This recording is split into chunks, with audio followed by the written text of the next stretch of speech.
Hello and welcome once again to yet another TokuTonic Shift. It's a nice Good Friday because it technically is Good Friday, at least for those of us in the States, because Ash is over here living in the future where it's already Saturday, one step closer to Easter already.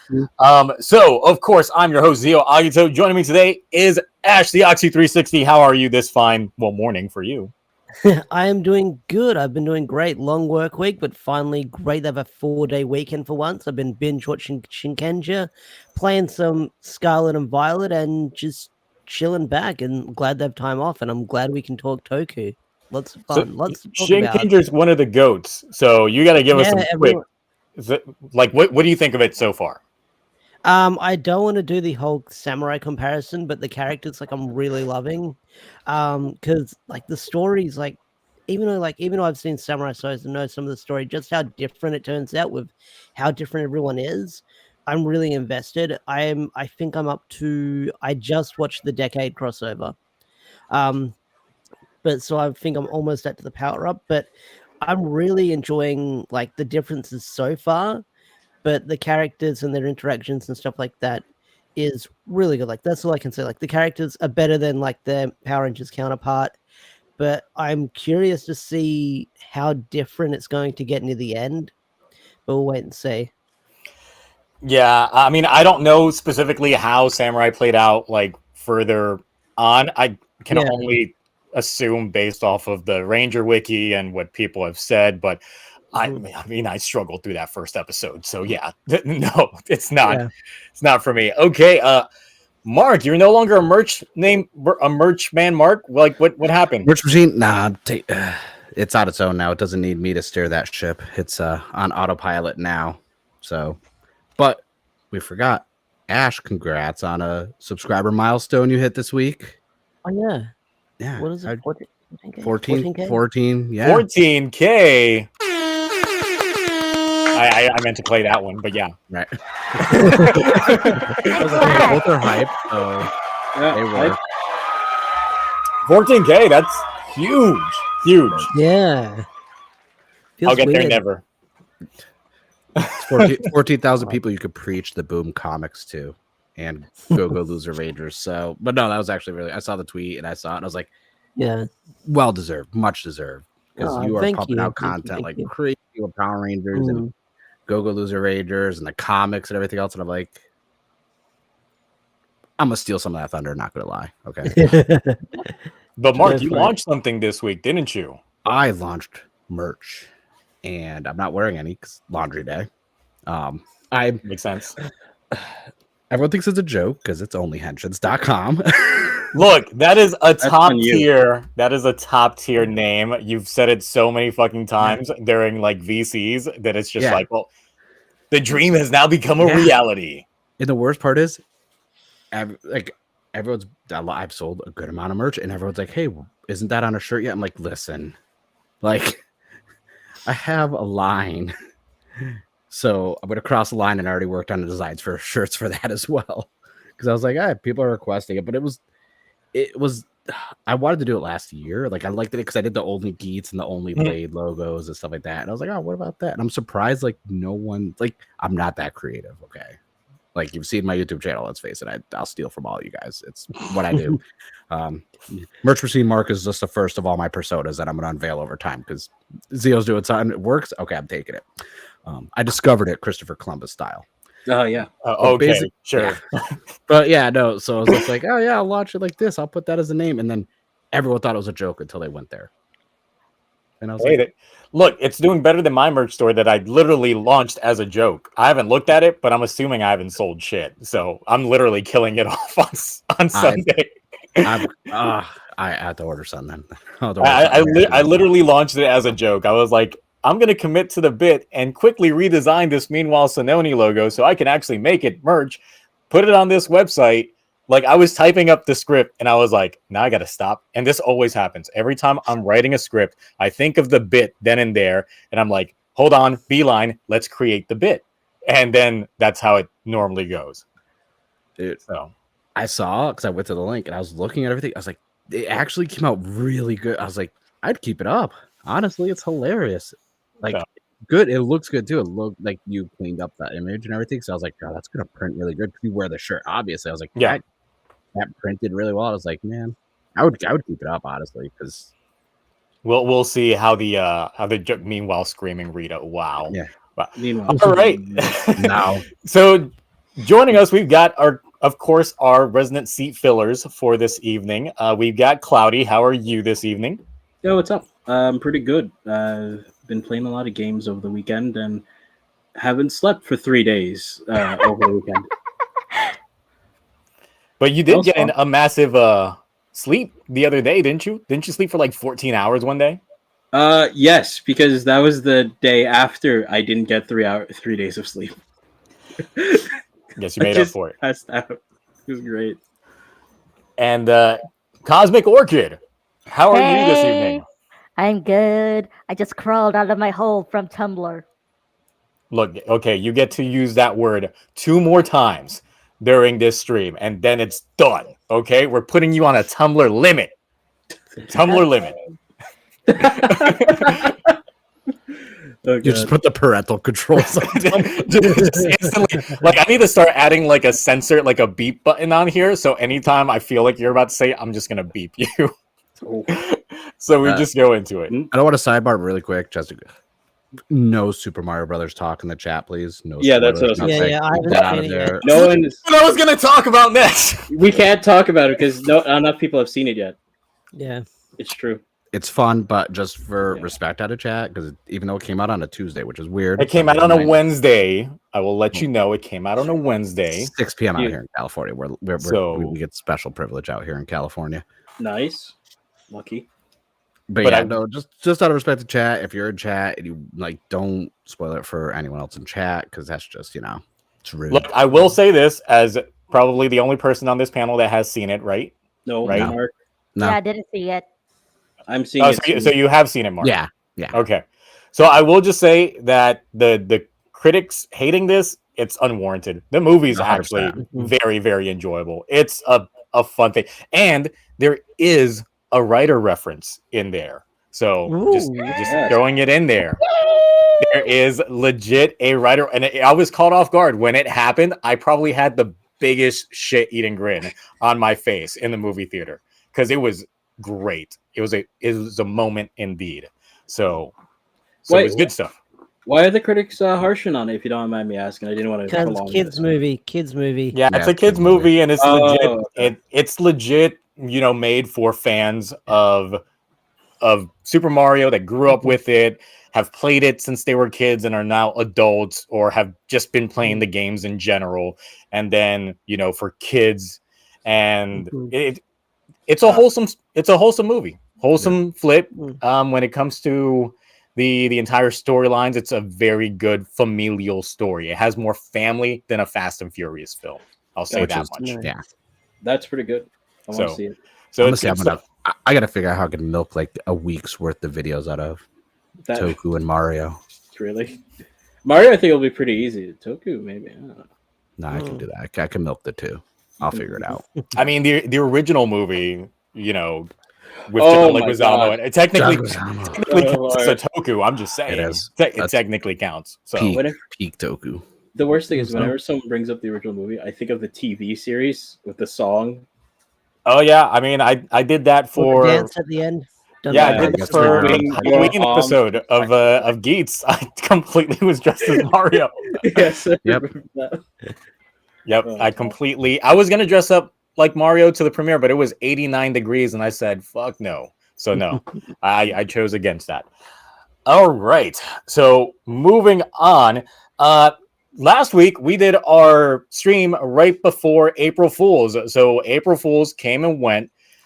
So real quick, was there any gags or anything that you guys saw during the the April Fools shenanigans that you guys thought was actually really well done?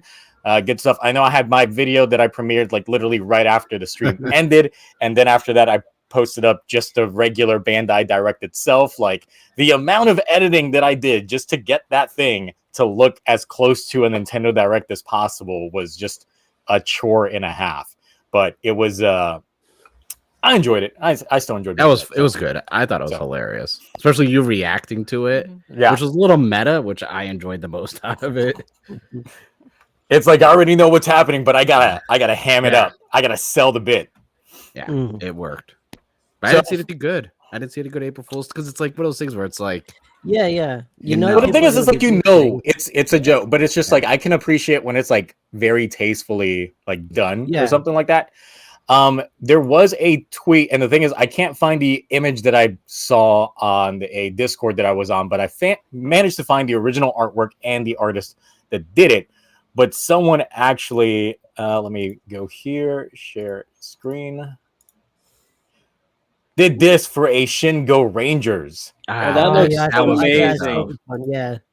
That Yeah, looks really good. So this one was actually like someone that had taken this artwork and actually put in like a Shin Go Rangers text on there, directed by Hideki Anno and all that stuff.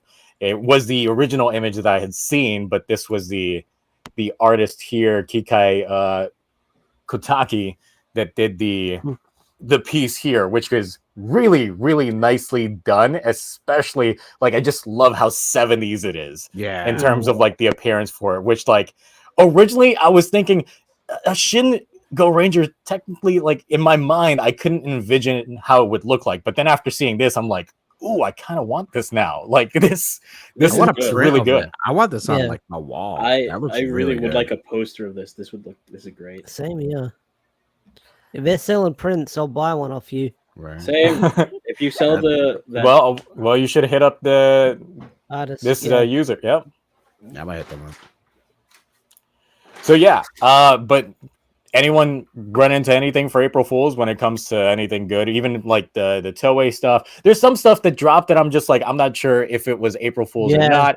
not. Because of course there was that whole Raculus side story that was announced, and it Mhm. literally was announced that same day, and I'm just like, is this for real? Like, is Yeah, well they did too. They said those two like retainers are the like the Silver Rangers, and then they dropped the special. yeah. But the thing with that poster, it looks so photoshopped with him sitting on the throne, and it's like Yeah. half of him and the suit, half of him. So I couldn't tell it was real or not.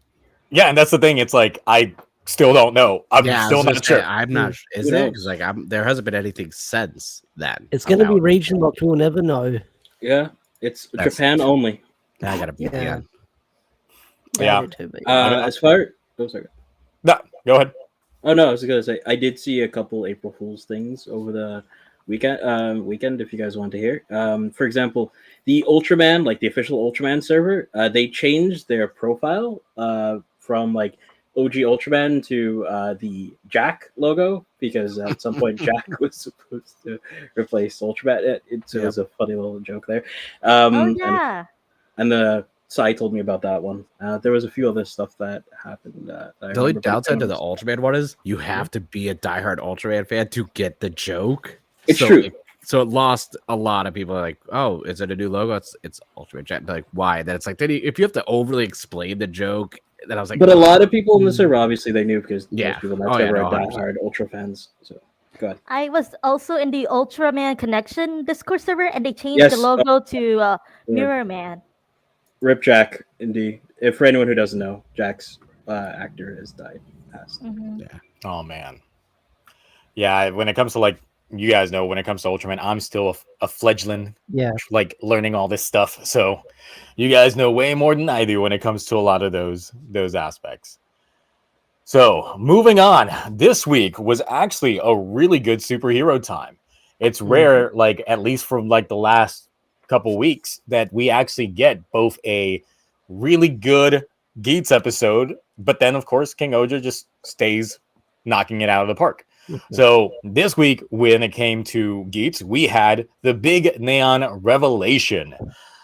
Pretty much Betterwell was trying to lay the bait, trying to lure out all of the writers out one by one, with Buffa getting the final dig with Geats. But of course, the point was that they weren't going to end up getting to that fight anyway, because they were going to try and throw like Neon off of her game. And how do they do that? Well, we find out that she's actually not real. Like we knew beforehand that her father had made the wish to have a child.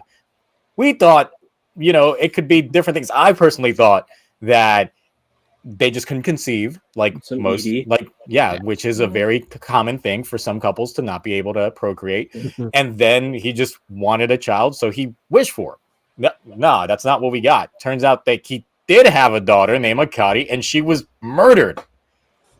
And we got like the entire way that the scene was done in terms of like the first outing that we see with let me show on here.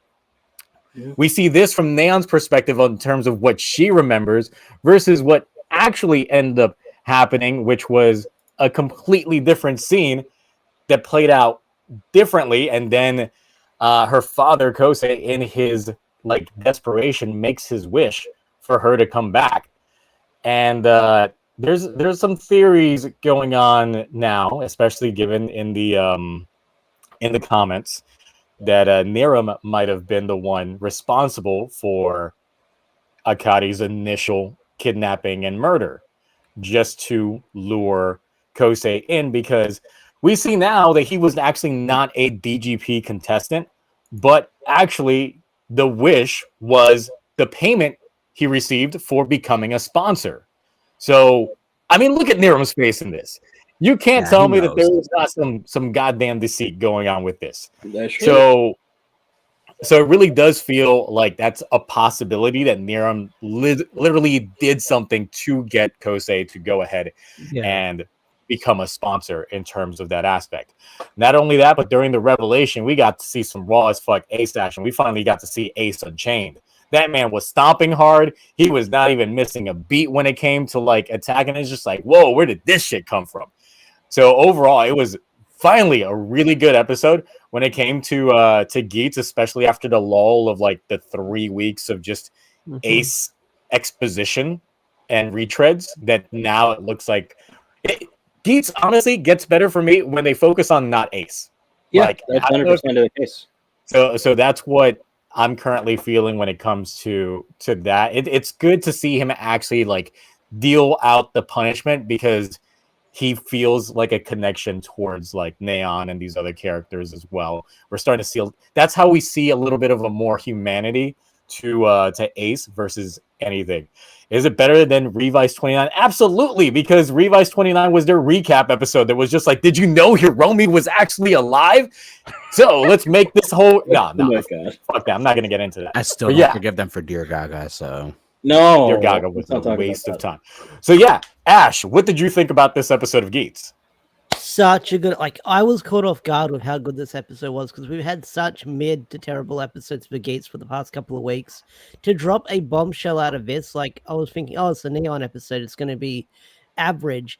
To get a character revelation like this out of nowhere was something, but I forgot that about the dad sort of, like, I forgot that bit of dialogue that he was unable to have a child and something happened. I think that bit missed me, but also I'm curious to see what other ties he's got with Niram, because we had John and Ben who are players. So how did they get involved? Because his payment was he won't be a player, but his company is going to back the game. So that's an interesting thing. I hope they dive into.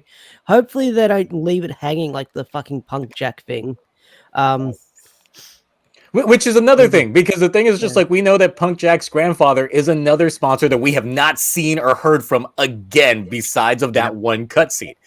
I mean, and so it's like, what's that entire deal? Like, because we now only see Niram hanging out with Kosei, and that's really it. Like that's the only sponsor that he's shacking up with. But it's just like, how do you get all the sponsors? Like, what do they do? Because my speculation was that the sponsors themselves have to have some sort of thing that the DGP wants. Because in the form of the Kurama Foundation, we found out that, of course, he's able to keep like the police and government agencies at bay to prevent like the spread of like the Jamato information and all that stuff from getting mainstream.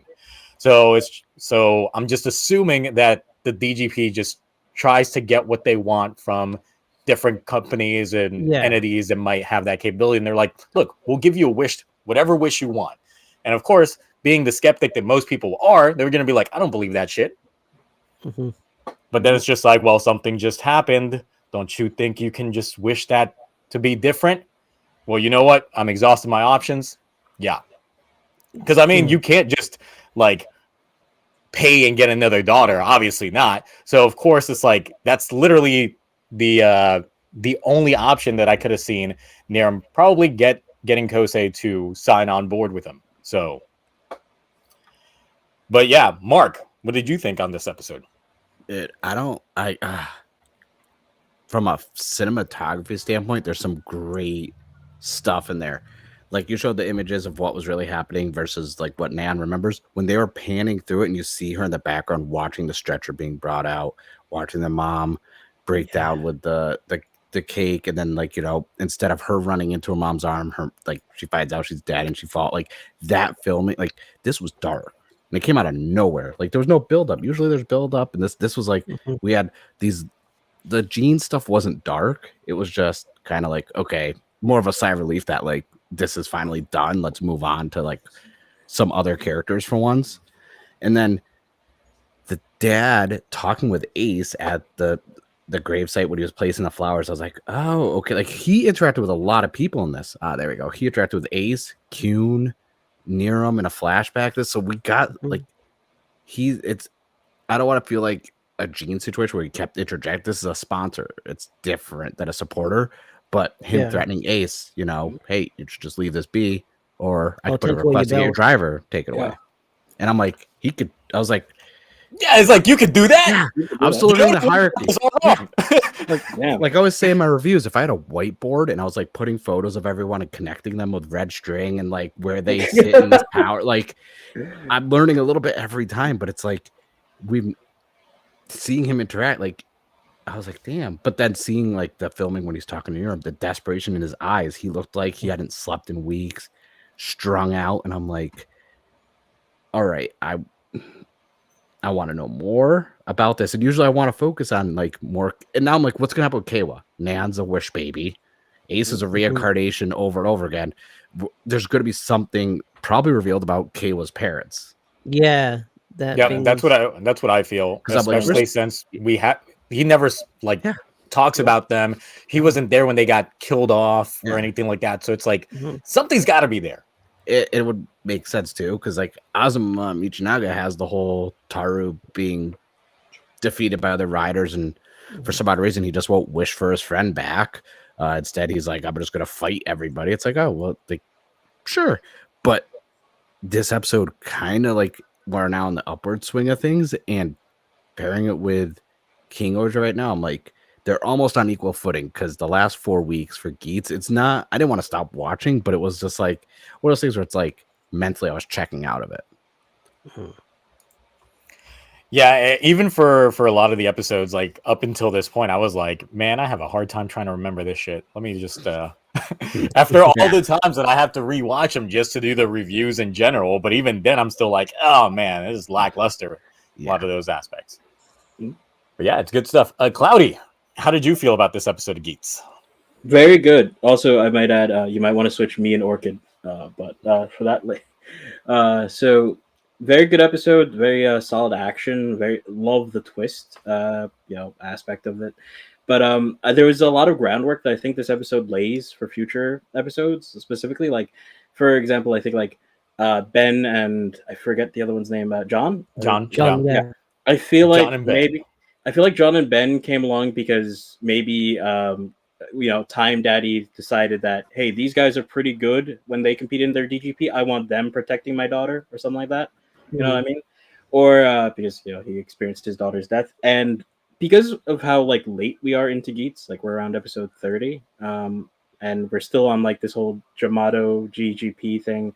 I think that the only possible villain that they're probably setting up is going to be like Niram at the end of it. So him having like a hand in everyone's like sad misfortunes would be very good, like to play out in like a finale sort of sense, because we usually have our final villain around this time, or at least get like the drippings of our final villain around this time when it comes to Rider. So if he's not the final, if Niram's not the final villain, I have no idea who it could be, and I don't want to because it'll be something that comes out of nowhere.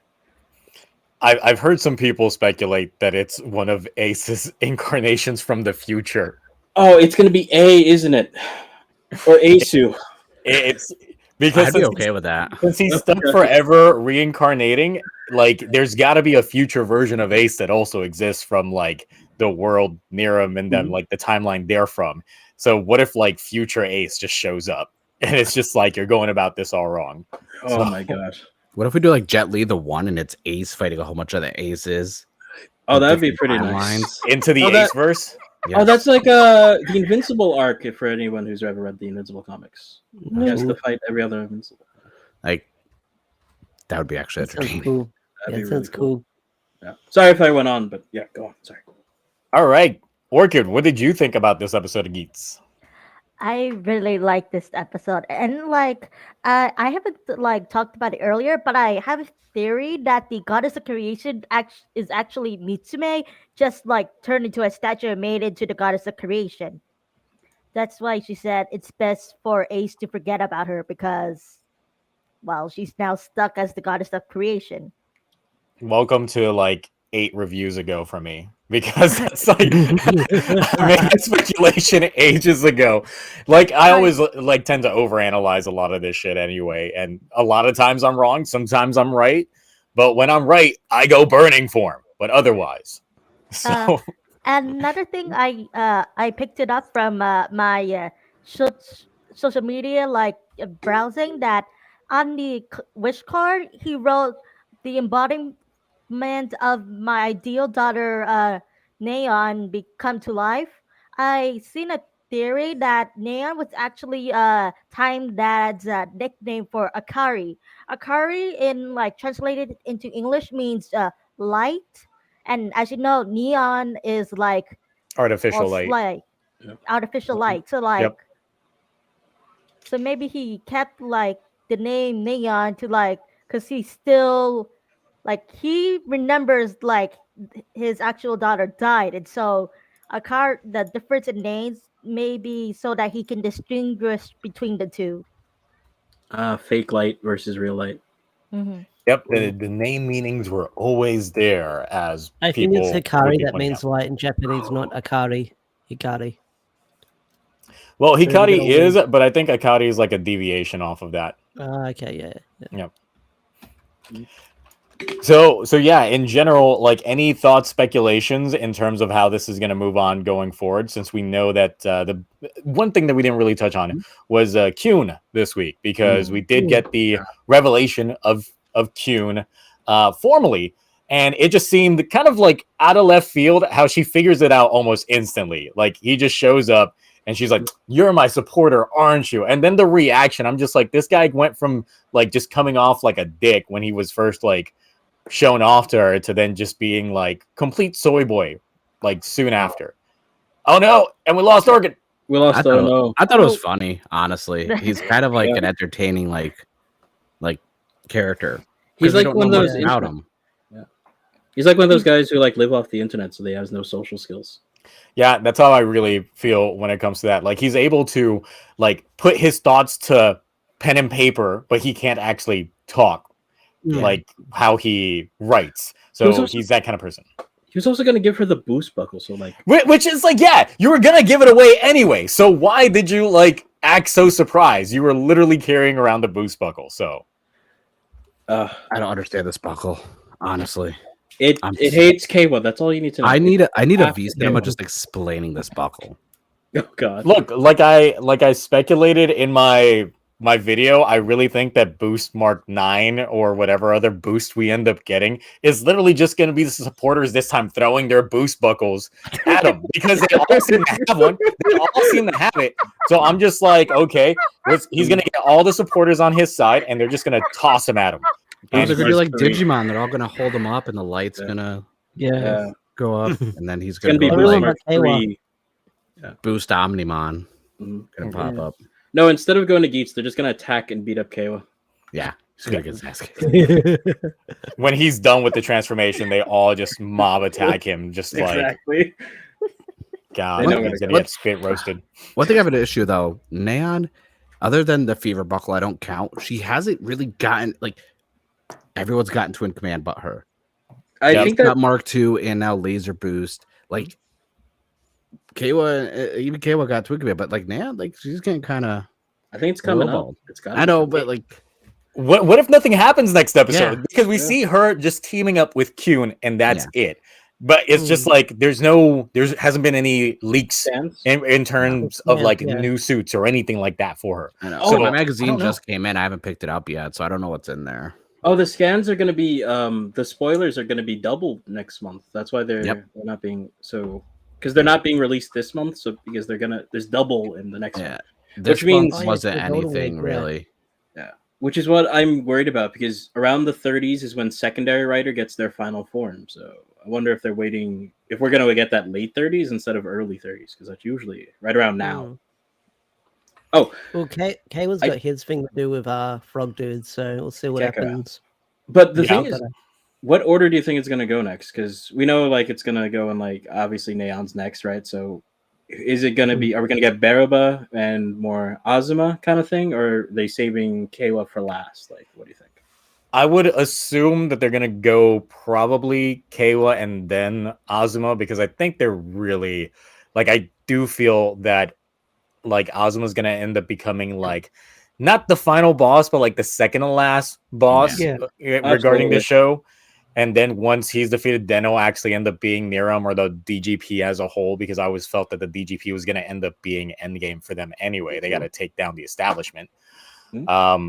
So yeah, it's like whatever Buffa ends up getting, which probably would just be a full conversion to a Jamato, which will probably be a unique design, especially since now they're going with animal themed Jamato as opposed to just going off of chess pieces, since we did get the Jamato that was based off of a old dead fish. Makes perfect sense too.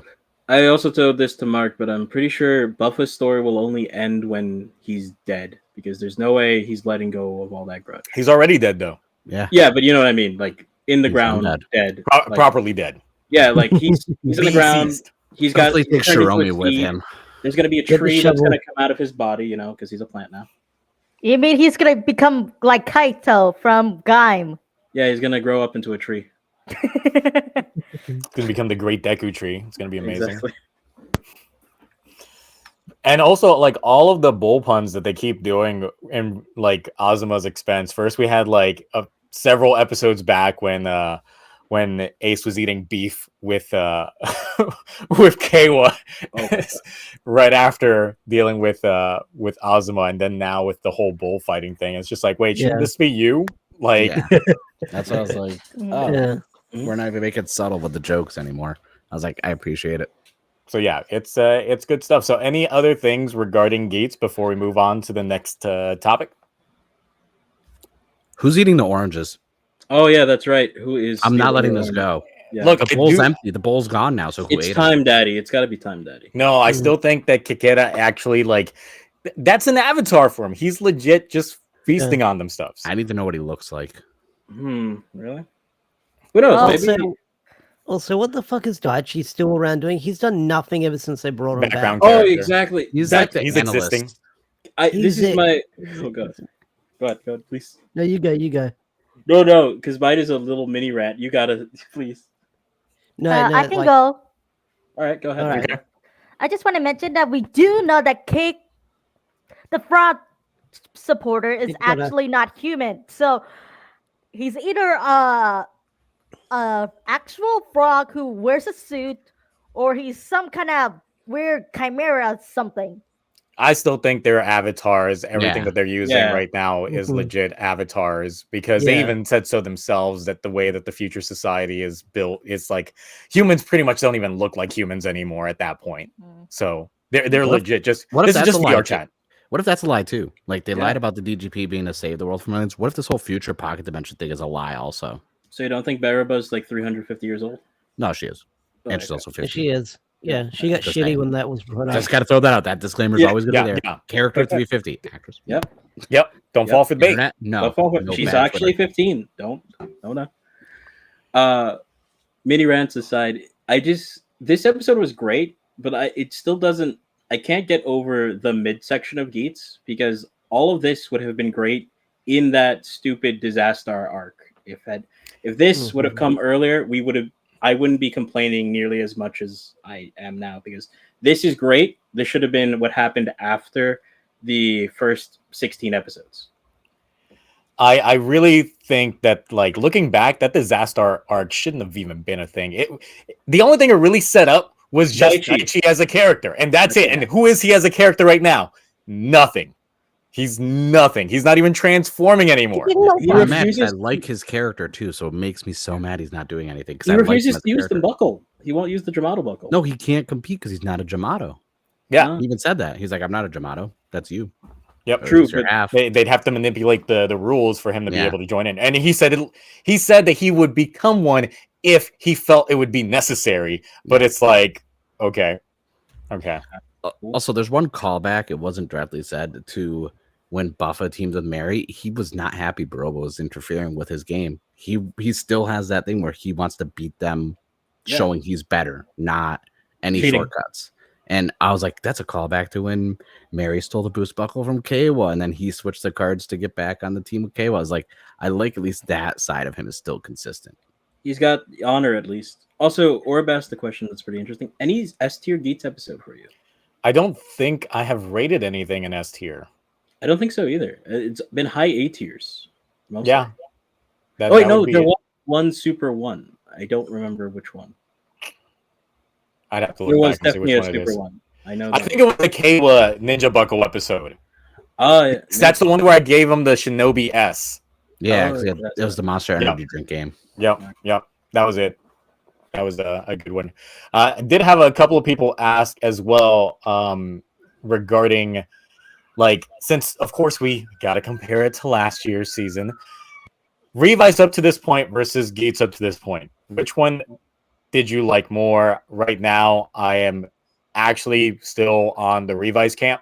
Revice up to this point was better. Agreed, because episode 25 Revice was Veil debut. So yep. Yep. Episode 25 was that. Then we had the whole live evil fight going on. Then we actually got jacked Revice, and then everything ended with Thunder Gale and episode 28. Yep. Episode 29 we don't talk about. Episode 29 was just, it was an episode. It was their flashback episode. So, yep. Then after that, it was all. That's when it went downhill. That's literally when it went downhill. But it quickly took a brief swing up in episode 34, which was and then dipped again and then jumped back up. Death Stream versus Veil. No, that was 42. Okay.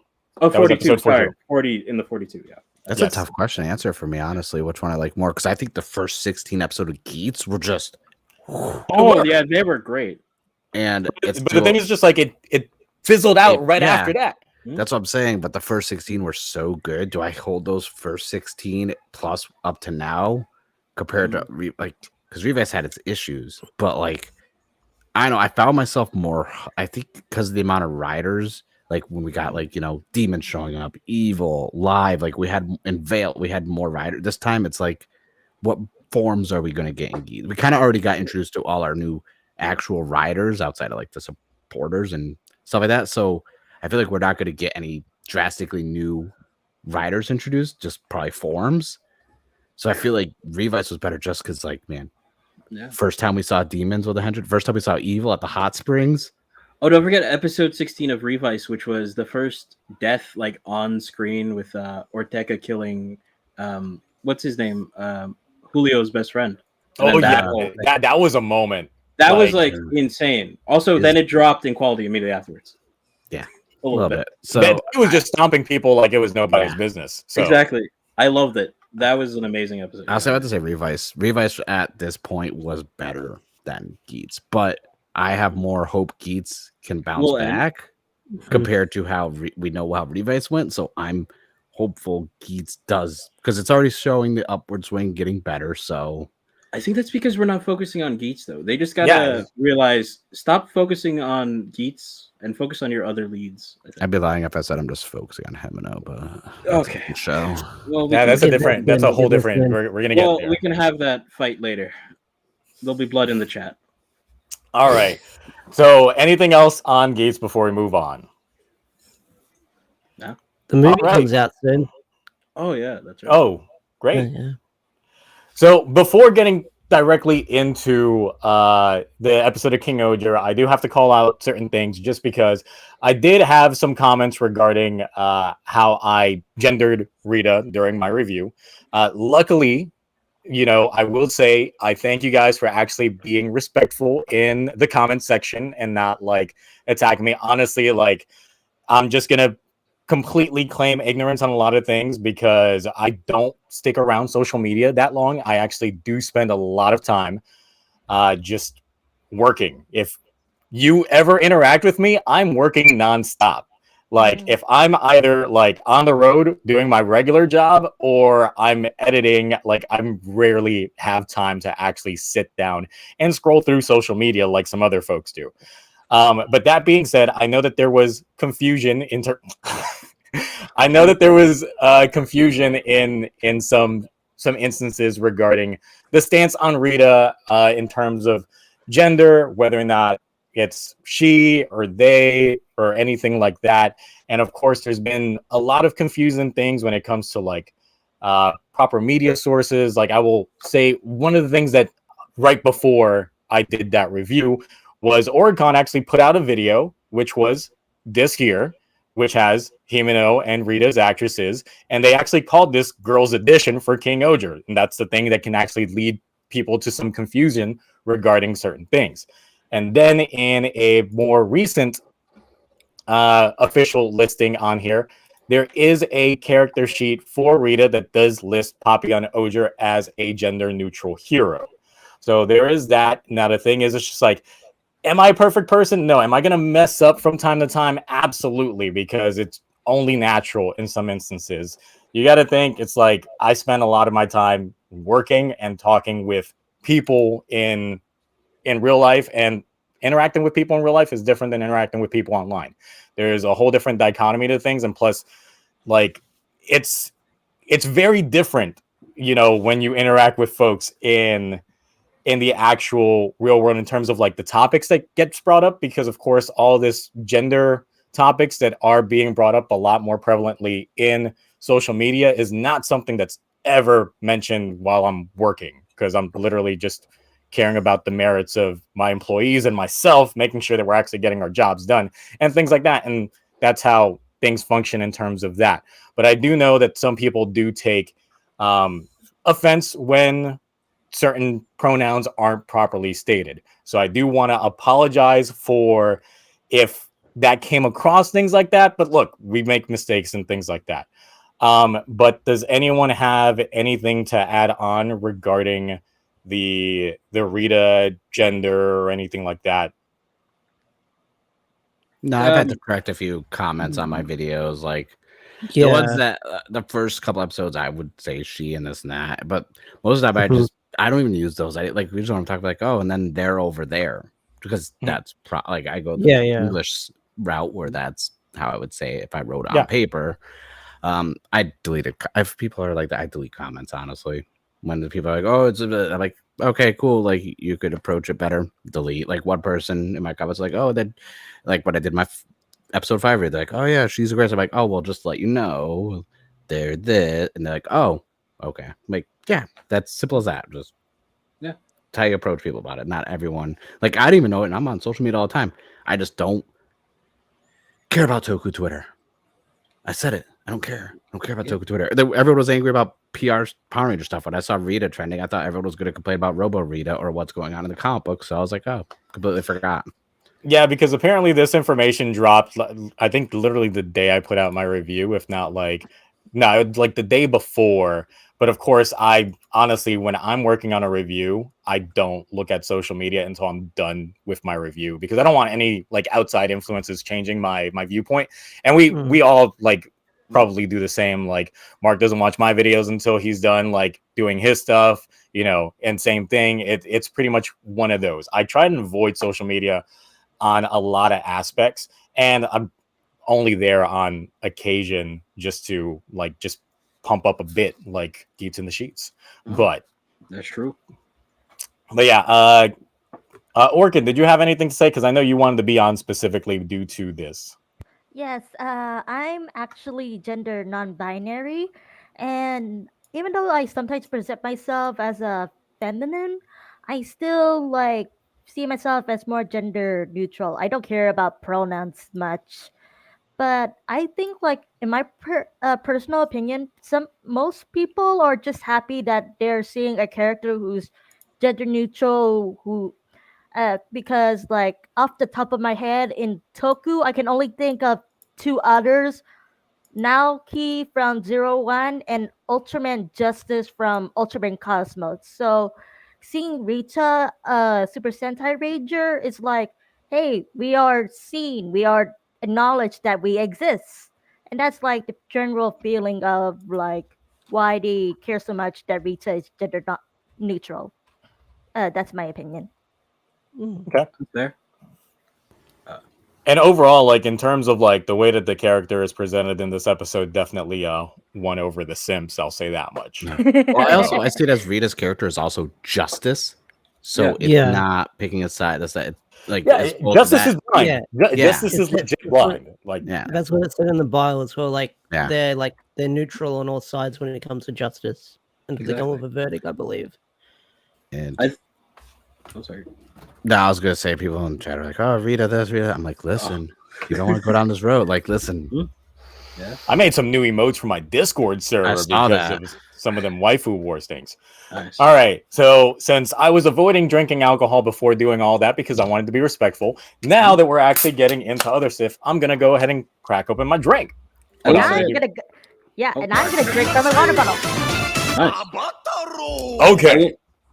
So I'm gonna formally start the waifu wars in the chat, so I can make that poll and get that going on during this.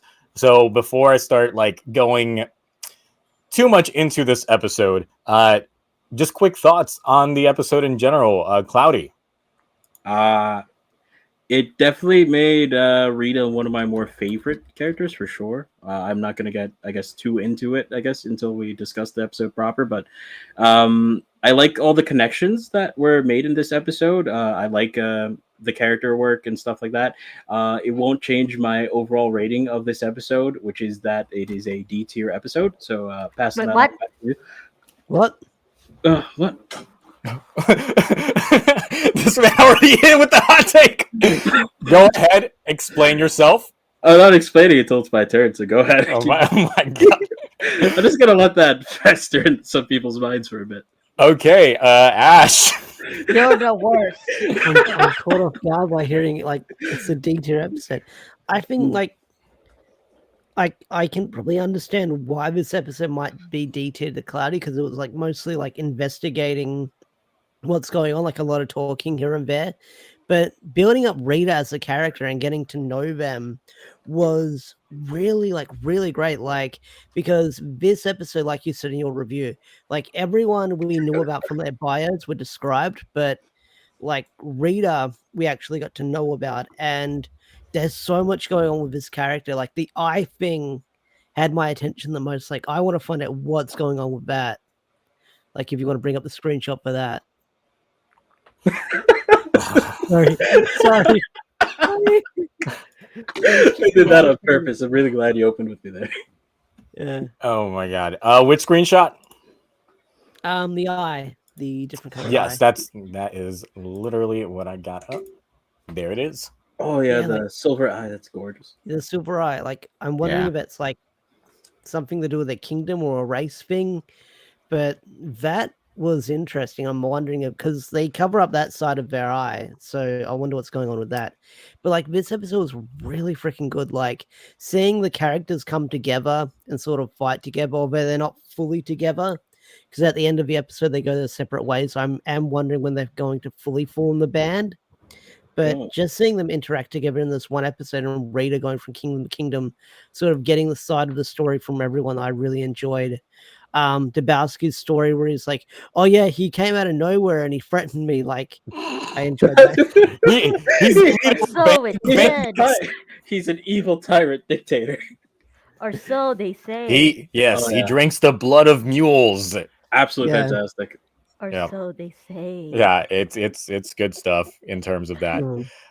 Mark, what did you think on this episode? First off, we're talking too much about Rita. It's skewing the poll. So we Oh, right. need to wheel it back a bit. We Don't need to forget backpedal. Himeno exists. The Himeno's a face thing. off between Himeno and Rita was very good. Sebastian in the middle, like, no. And she was all up in her grill. All up. Rita, Himeno, Oh yeah, that face. That Face is like the best face ever in terms of like reaction. Oh my god, it's so good. like, there we go. Now, I'm not hoping this doesn't sway anyone's votes in the poll, but Exhibit A. Like, but no, it was good. It's cool to see Rita interact with each person. I did enjoy that a lot. Like, I think the dynamic between Rita and Yanma really intrigues me.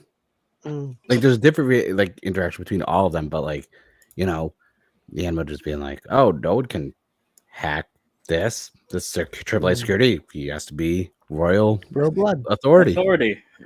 And I think this set up a lot, and I'm glad this wasn't a throwaway thing. The rainbow jewelry wasn't just a throwaway thing that he's like, because usually when there's a food as like a plot device, it's usually just there just to fill. But like the fact that it was, and the payoff came so quick. Like they seed planted this like early, and then it's just like, oh yeah, we're paying this off already. But luckily, it wasn't like the same episode reveal. That's pretty good, honestly. I didn't hate that they did that. And my thing is he going to get to eat it finally? Oh god, like, yeah. He gets to go back with the Odra caliber, and be like, all right, I'm back. I'm royalty. Where's my rainbow jewelry? Like, bring it out. That tastiness.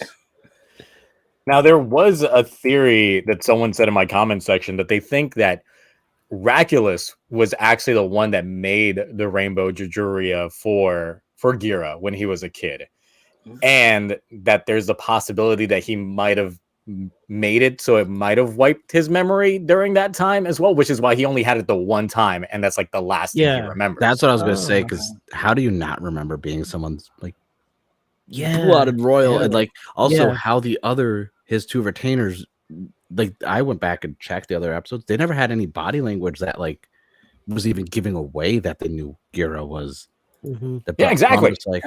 I was like, man, that's a really good scene. Like what's going on? This is intriguing. John said something similar to that, I believe, in the Discord, Gio. Oh no, not this image. What? You changed Rita to Morphonia, and I'm sweating buckets. Wait, I still have to Photoshop Mark's face over that. Let me make a new one. So I got a red shirt and a cloth. I'm redoing that whole entire meme over in person. Look, the way that these polls are skewing literally is how I determine who's winning the chug-offs during my videos now. So when Waifu Wars happens in my videos now, it's literally going to be based off how these polls go. Please, Himeno fans, let's go. So I don't know, because Morphonia. All right. Orchid, what did you think about this episode? I really liked this episode, and I agree that I like that it wasn't like dragged out, because like if it was like over like 10 episodes, like is Gira royalty or not, it would get pretty old by episode like 10 to 15. And also I think it's like, what if like after like Gira ate the rainbow Julia, the castle was attacked, because like remember in the flashback he was the attendant referred to Raculus as Prince Raculus, so that means that their parents were still alive at that time. But we don't know what happened to the previous king and queen. What if the royal family was attacked, the attendants were killed, the king and queen were killed, and the two brothers were separated, with Gira suffering an injury that caused him to forget everything, and the Bugnarok like replaced the attendants with like Bug Rock soldier imposters, and like place like some kind of mind control or like something in Raculus's head. Look, I literally said they planted an earworm for a reason. Like, I'm just like it makes sense considering that, Death Narak is an earthworm. So if they planted like some sort of worm into his brain to like, manipulate him or to brainwash him in some aspect. Because I mean, something about Raculus's reaction to the revelation just didn't seem like even he knew. And even like his retainers, his assistants, like they also had but one of the assistants was in that same flashback. So it's like either you're in on this or you also forgot. So it's like something had to happen when it comes to all this. A lot of mystery. The most likely thing is like they got killed, like the entire royal family got killed, or something similar. Well, the thing is, I don't think it's like one of those they replaced Raculus because of, and I call this out in my review, the blood sample that Rita gets from him. Because there's no way the blood would have matched with Gira's if it wasn't actually. Yeah. Yeah, I just think like they replaced the attendants, not Raculus himself, just the attendants. Because like, what's a better way to make sure that Raculus is under their control than having the two people closest to the king be their spies? Could definitely be pretty much the mole that the priest was saying was giving him the information for where the shoe god that they were looking for was at. So it was either Raculus or it was one of his assistants that literally is in cahoots with the Bugnarok and giving them the information, because it's too well timed. The fact that Raculus calls out, he knows where one of the shoe gods are, and then like 3 minutes later, the priest is saying, I've got an informant that just told me where it is. And yeah, so who else was in that throne room? Just him and his assistants. So yeah, so it has to be one of those. At least that's what I say on there. It was the mosquito.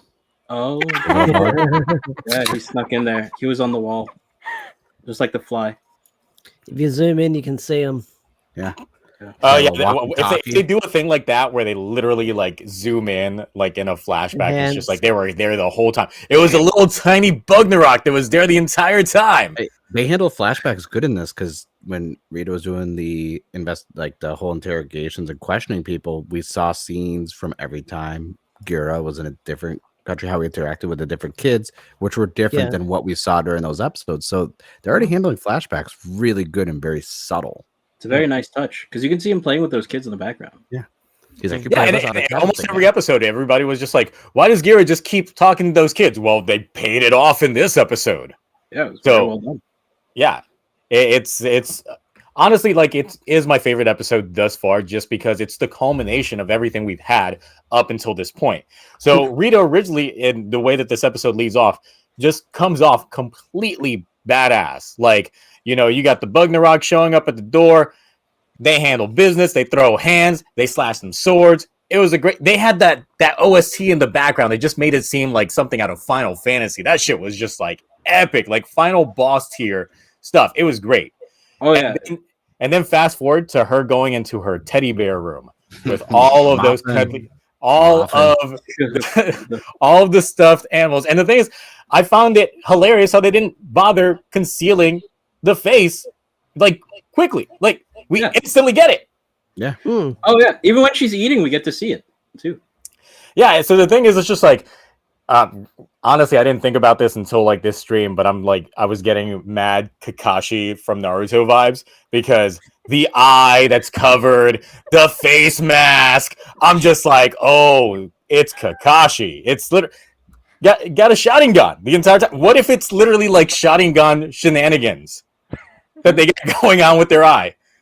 Because if they do something like that, my God, it's like unlocks like the Byakugan or something, goes completely crazy. We get a white-haired version of Rita once the eye fully unlocks. Oh my God. Rita, don't give them my Yuzuo. I have to say this though. I have an issue. Can take my ideas. I have an issue. Bandai released physical muffins, and their large is this big.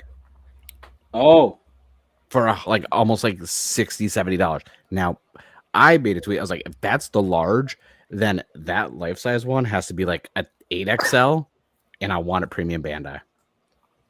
8XL, you're being generous. Look at that, 25. I'm like, I pull out Love Cove, but it's fused with Turbo Ryuki now, so there's no point in that. So- If we're talking premium Bandai, have you seen them releasing like the clothes of the King Ojas? Yes. Yeah. There were Outrageous amounts of too pricing. much money. Way too much money. I saw that. It was That gross. Yanma drip, that Dabowski and the Yanma drip though, I'm like, It's not quite worth it. Give it to be the drippiest.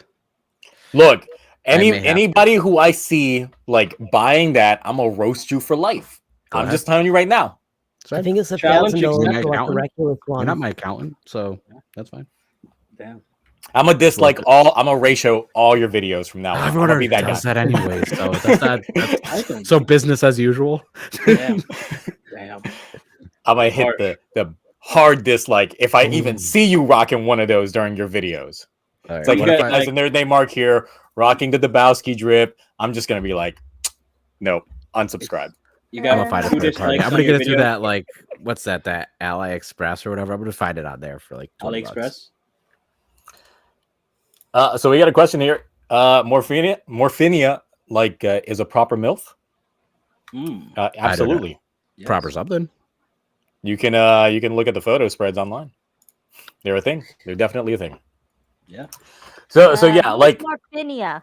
the assistant, Oh. the white one that's hair, outside the door laughing at Rita having this moment. Mm. the one who tells Gira that everyone here hates Rita. So then outside of this, we do see Rita's Great. outburst that I was not expecting this to be a thing. Hmm. As someone who worked in the customer service, there were multiple times where I wanted to scream. No, I mean, look, I work fucking salary management. Like, I have moments like this all the fucking time. Like, I'll get off a phone call just sounding like the most chill, like, boss ever to my employees. But as soon as that call is hung up, I'm this guy. I'm legit that guy. so I could completely relate. Oh yeah. Yeah. I love how it's with Yama in the scene too, and he just spits up. He's just like, "What the fuck is going?" Yes. Yeah, like he'd never expected. I'm just like, you haven't had that many interactions with Rita, have you? Unless like this was the first time that Rita actually had a case that they were legit like, fuck this. Everything's not going the way that I wanted to. Because originally when they're talking to their stuffed animals, they're like, you know, I should just like judge them guilty now. But that's not the right thing to do. I Yeah. could just get this over with, but that means I got to do research. Were you listening to the first part of that conversation with the stuffed animal, where it's like, Yeah. I gave him what was it, 6 months or something, and he was like, I should have executed him. Yeah, for the scalper. Yeah, Yeah, the scalpers. for scalping the muffin. So Which apparently all the people who are citizens in that kingdom are prisoners Yeah, that have been put on trial. yep. So that has been confirmed because I know we speculated when we got done with like the first episode that how every kingdom was going to play out. And yeah, it does seem like Rita's kingdom is literally nothing but prisoners or people that were prisoners. So they all hate her. Australia. What? Hey, Australia. I'm right here. what's I wrong was with I was Australia? gonna make. I purposely was like, I'm not gonna make that joke. The only thing imprisoned in Ash Australia is is every here. dangerous animal alive. Yeah, and I'm bringing them over. Right. I also feel like we learned more about Rita's kingdom, even though like just through not even like from actual like exploring around it, more that we still did about Tofu. And I'm like, Yeah. Yeah, And it's because it doesn't need that much explanation. It's literally like it's the trial and prison of the entire planet, essentially. So there's no need to explore the citizenry because they're all either locked up or on parole. you gotta So wonder how she ended up with that position, or how that kingdom specifically ended up with being. maybe they've always been judge, jury, and executioner when Yeah. it comes to like the way that Gokhan was set up.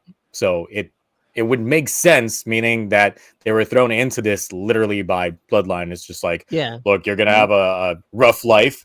You're gonna be pretty much judge, jury, executioner, everything when it comes to this entire country, and it's gonna suck. Also, you gotta admit, Rita's speech at the end, where she's like, talks about like how she will not be shaken. They talk about how they will not be shaken, is like one of the coolest things like that happened in that episode. Mm. so does Yeah. law is a spear that slays kings and the shield that defends the people, and I was like, ooh. Yeah, I was like, absolutely. Some of those one-liners. Oh god, great character. Also, I like how I memed this into being a transition that went into Martian Successor in the Disco. So everybody who saw that review and saw that hard transition that I did, go watch Martian Successor in the Disco. It's legit good. So it's pretty good. So yeah, technically this episode was the ending of like the Gira discovery. Oh my god, Mark, no! I didn't do anything. I'm just sitting right here. What happened? What happened? You died. Don't look at the tablet. Okay. Don't look at the research. So yeah, essentially this literally like these first 5 episodes in general could be condensed up into like a mini movie, and it would just be like the discovery of Gira arc, because we already have like all the information about Gira in terms of who he is, like with this arc in general. Like they did not bury the lead at all. They went ahead and just gave us the information. There was no need to really speculate as hard as we did. But hey, like it's a good thing that I waited to put out my review, because I'm just like, if I spent literally every episode speculating on this, and that, they literally paid it off with the end of this arc, and now we enter a new arc with that. Oh, wait, yeah. You reviewed King Ozha? Yeah, finally. I know. People have been asking for weeks, like, why are you being lazy, Zio? Why aren't you reviewing King Ojir? Why are you bringing out Ultraman videos and videos that are not King Ojir? Like, go back to minute like 9:40 seconds in the first King Ojir review, and I tell you there. Yep. You've also said it every week here. Yeah. Yes. Eats reviews, like the information was there, but yeah, it's like I finally did it. I finally got the review out. So yeah, there was that. And Mark, I can't believe Zio said that it should be a movie. I wonder who would do such a thing. I know. Yeah. I know I did that, and that shit came out it came out really good. I cut out all the beginning recaps and the end previews, and most of them actually, like the best one was at the end of the third episode. No, not the third. Yeah, the third, when it was going good and when Kabuto showed up, those actually cut seamlessly into each other with the next episode when Kuwagata and Kabuto are fighting. It actually seamless went right into that scene, and I was like, wow. I was like, Nice. that's most of the episodes, they actually either faded out, or like the beginning of the second episode when he's being approached by everyone before Yanma scoops him up. If you cut off a few minutes at the end of the first episode and put it to the beginning of the second, seamless. I was like, yeah, it's how I envisioned it in my head in terms of how you would be able to cut that. I wonder if that's the way they shot it, like originally. They probably did. Probably.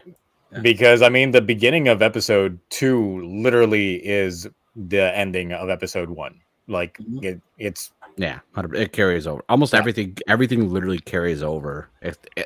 The best is the beginning of this episode with Gira's being dragged in on the chain. He's like, what is this, my punishment? He's doing his Tyrant King laugh, and it's like, no, this is transportation. Just read a deadpan. This is transportation. I was like, it's great. Which I did find hilarious how he was trying to still play up the act, but then once he realized he was actually like getting locked up, he was like, no, I'm just pretending. This is not legit. I'm not really a tyrant. Like, wait, how many years did you say? No. Yeah, exactly. So I did find it funny that they did kill that off. It's just whether or not they're gonna like still do this bit going forward for Gira, like where he's just gonna introduce himself as Tyrant King, or if like he's done, or if he's just gonna do it for laughs now in terms of how he handles his character, because of course, like now he's more determined than ever with the end of this, and he's ready to like kill his brother, like. Yep. It's like no holds bars, just ready to take his head. Yeah. I'm just like, ooh, this man going for the jugular already. Yep. We're gonna those Aquaman War for the Throne vibes now. Oh, I can't wait. The best part is Gira was like, I'm not coming. Like he didn't just say like I'm coming for like the head. He's just like I'm coming for your head specifically. Yep. Like, yep. And this is why I like that they like didn't like drag out the mystery of whether or not Giro is royalty. It's so that we can get into the more interesting drama of like the battle between the brothers. Which brother will be the one who become the true king? Yep. So we'll see how that arc plays up, but it's obviously got to lead into some revelations when it comes to Raculus. But the thing about this episode that I did enjoy was that it did serve as like a mini montage to the kingdoms that we have visited thus far, with Rita's journey to like gather up all the evidence that we had already seen bits and pieces to in previous episodes, like when Rita was in like the Shogunam like palace investigating, and Raculus was concerned on what they were investigating. It turns out that there was record of a Gira Hasti that was there as well, and it's just like, oh, how did Raculus fuck up that badly that like there's official like history documents that were written? Oh, this is his birth certificate right here. Yeah. So you could just tear that page out, maybe get rid of it, and you're just gonna leave it there. I'm also like confused into like how many people of like the regular Shogunam society even knew that like Raculus had a younger brother. Like, did they keep Gira hidden like before like his entire thing happened? Like, we need those explanations in terms of like how he got from being a royal to being in an orphanage, how both of them seemingly have no memory of each other type deal, like all of that. But then there's like the other portions that we got in this episode in terms of Yanma kind of backtracking on certain things that he said in episode 2, but then going into the whole, he's got to have royal authority. Obviously, like the only way the Oja Caliber would have worked is, you know, you got to be a royal. That's the only way this works type thing. And it's just like, okay, so yeah, he's got to be a royal. I guess your whole thing about working your way from the bottom to the top just means that you were probably just a royal that they were like, yeah, just go ahead and fend for yourself for a bit to prove your worth. I guess that's how that plays off. And that would still work though for the character. It's like, you're royal, but like you really want to lead, show us that you are actually better than us. Like, so I mean, I still get that. That still works. Yeah, so then there's the whole Rainbow Jiruria thing that has been mentioned multiple times, but then, of course, since Himeno tried having her chefs recreate it in episode 3, that entire thing worked as a seed plant that was given to Rita to investigate that terminology. And then, of course, since Himeno is a doctor, she had the technology to, I guess, just do DNA tests, because we literally see them do DNA sequencing on the whole thing. And then there's the Boski that did literally nothing but just tell lies. Nice. But hey, No, he gave Rita some miso. No, I think ramen. I thought it was rice. I thought it was like a scoop of tofu that Rita it had. was. It was like a hot pot. Okay, it was something white that I just saw. So It's tofu. hey. Oh my god. Uh-oh. And also ending the waifu wars right now. Rita did win at 60%. I gotta add like on my soundboard the "You are the king." I'll do that for next week. So that way, when we end polls, it'll like have that play. But yeah, Morphonia only at 6%. Even with the Morphonia votes, if that went to Himeno, it wouldn't have skewed things. 78 votes. That had more votes than anything we've ever done. That's literally the entire live audience for a point in time. Next week, we're going to do Yanma versus Death and Rock How many active live people are there? Rackley's for the Husbando Wars. Husbando Wars. We're going to have the Dilf Awards. We're going to have the Boski versus Raculus. Which Dilf reigns supreme? Let's go. But also, people are mentioning it, and yes, I do have a screen grab of it. But that slap did happen, and that was definitely a scene.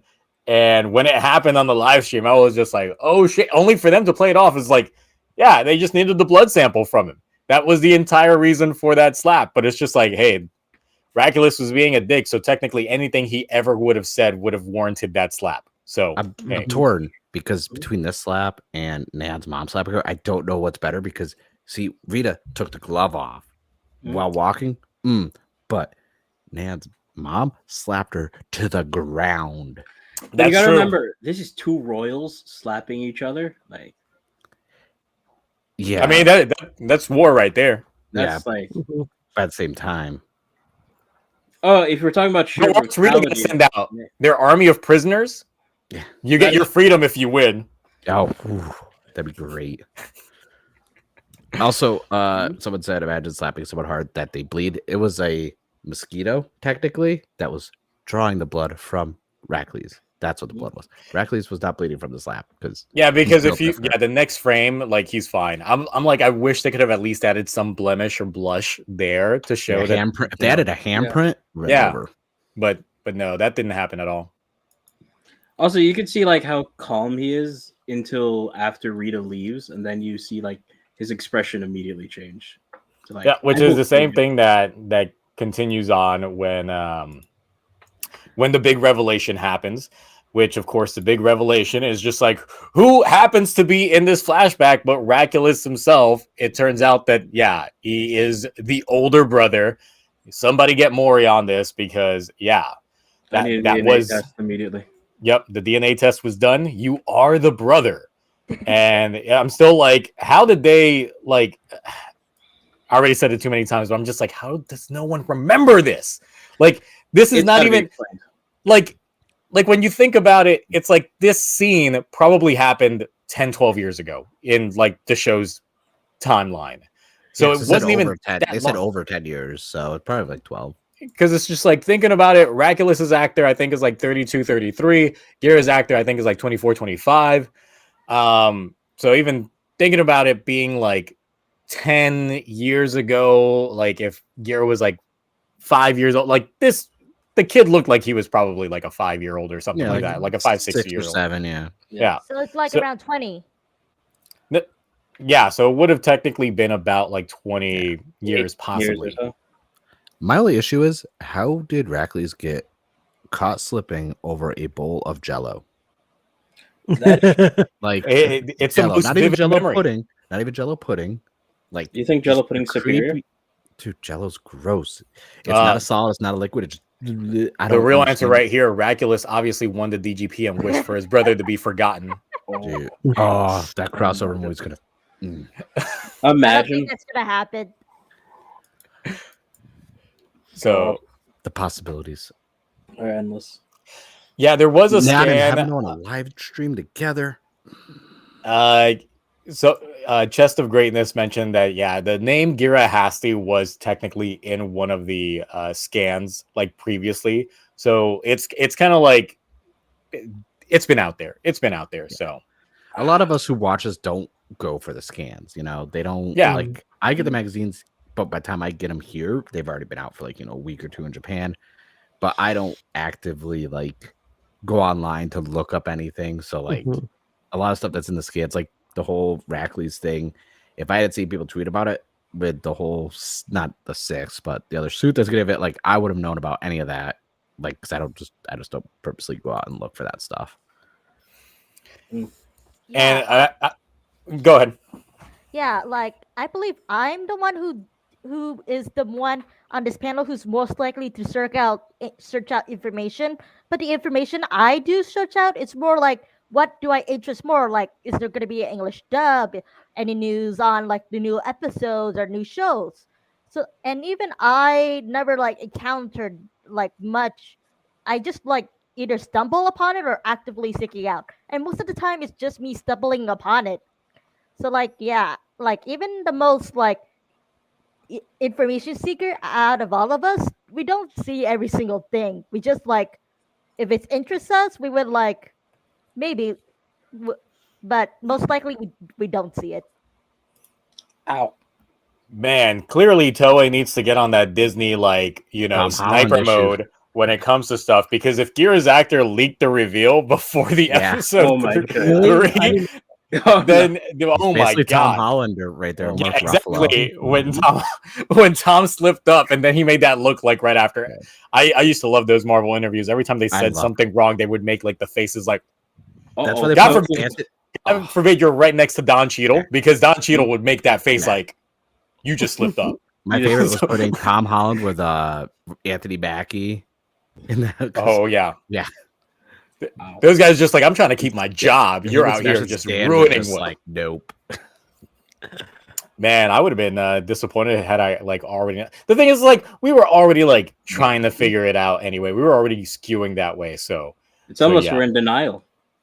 That was Gira is definitely the Tom Holland of Toku now because of that. That graced. Like, I will do another deep fake of Gira this time as Tom Holland. Like Cloudy said, we were all thinking about it. It's like at the end of the day, we were doing like a lot of this. Why I don't theorize. A lot of us do these deep, long, drawn out, intricate theories, but at the end of the day, we have to realize who is the show made for.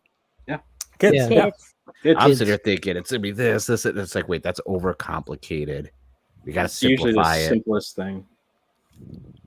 Sorry. Now, moving on in this episode, we've got finally the team together. Of course, they drop kicked Gira in the beginning. I love that. I love that when they're all walking up badass, and then like Rita and Yama just kick his ass down. Like, nah, know your place, seniority. That was my favorite. And then they go ahead and transfer. Technically, just a prince. I mean, yeah, technically, they definitely got rank on his ass. Definitely got rank. And also the Boski, like, going like, finally, I've dreamed of this moment. And everybody's like, shut your ass up. They all turned and just yell liar at the same time. And I was like, imagine it's the only thing that he said so far that's true. Graph. I'm not saying casually graph. It's a statement. That's why the Mario movie ranks high with kids and not with critics. That's true. So, hey. But yeah. No, go ahead. I was gonna say it's nice, like, because I'm not the Sentai guy, so watching these 5 episodes, and I even rewatched it when I made it into like one super cut. I don't know if it's always like this in Super Sentai, but that was such a great thing to finally see. Even with the funny as a Gira falling over, everyone turning the back, but like seeing them all together, like this and that, the build up after like 5 episodes, that was really like. I was like, man, this is something in Toku that like you don't get in Kamen Rider. You definitely don't get in Ultraman. And I was like, this is another element and a trope of Toku that like I was missing, and now I'm just like, this is great. I don't know. I got to list off Sentai I'm watching because I mean, generally when it comes to Sentai, that's the reason why I always wait until like episode 5, because like first episode is always like, you know, let's get the enemies introduced, like the plot elements here. Either the red's already a pre-established red, or they become the red during the first episode. That's usually the case. And then the next set of episodes normally starts following each of the other like cast members. Yeah. Now it just depends whether or not they were like formally introduced in the first episode or not, in terms of how things process. So by the end of episode 5, we typically get your typical roll call of all of them together, with episode 6 usually being a focus on the red, which they're still following the trope here as well. Because now that they've fleshed out the team, all right, let's get the ball rolling to like get you to understand like the red further in terms of their storyline. So this is actually very standard Sentai formula. Yeah. They didn't skip a beat when it came to that. Yeah, I enjoyed it. Like, so I think like for me as someone who hasn't seen a lot, like this scene, I was like, holy crap, this is, and then their transformation and everything else. I was like, this is great. I love this. I was like, and like I said, this is that I'm missing being a Kamen Rider Ultraman fan. So now I'm just like, if this is a trope, and now you've basically confirmed that, I'm like, you know what? Like, I'm looking forward to all these other Sentai that I'm gonna watch. That's why I guess a lot of people attribute Saber to being like a Sentai, because they spent too much time introducing all those characters, and that's why like by episode 8 I'm still like, this is crazy. Like, y'all still introducing people. Stop this. Stop it. It's too many. You gotta too many. It's good. Too many.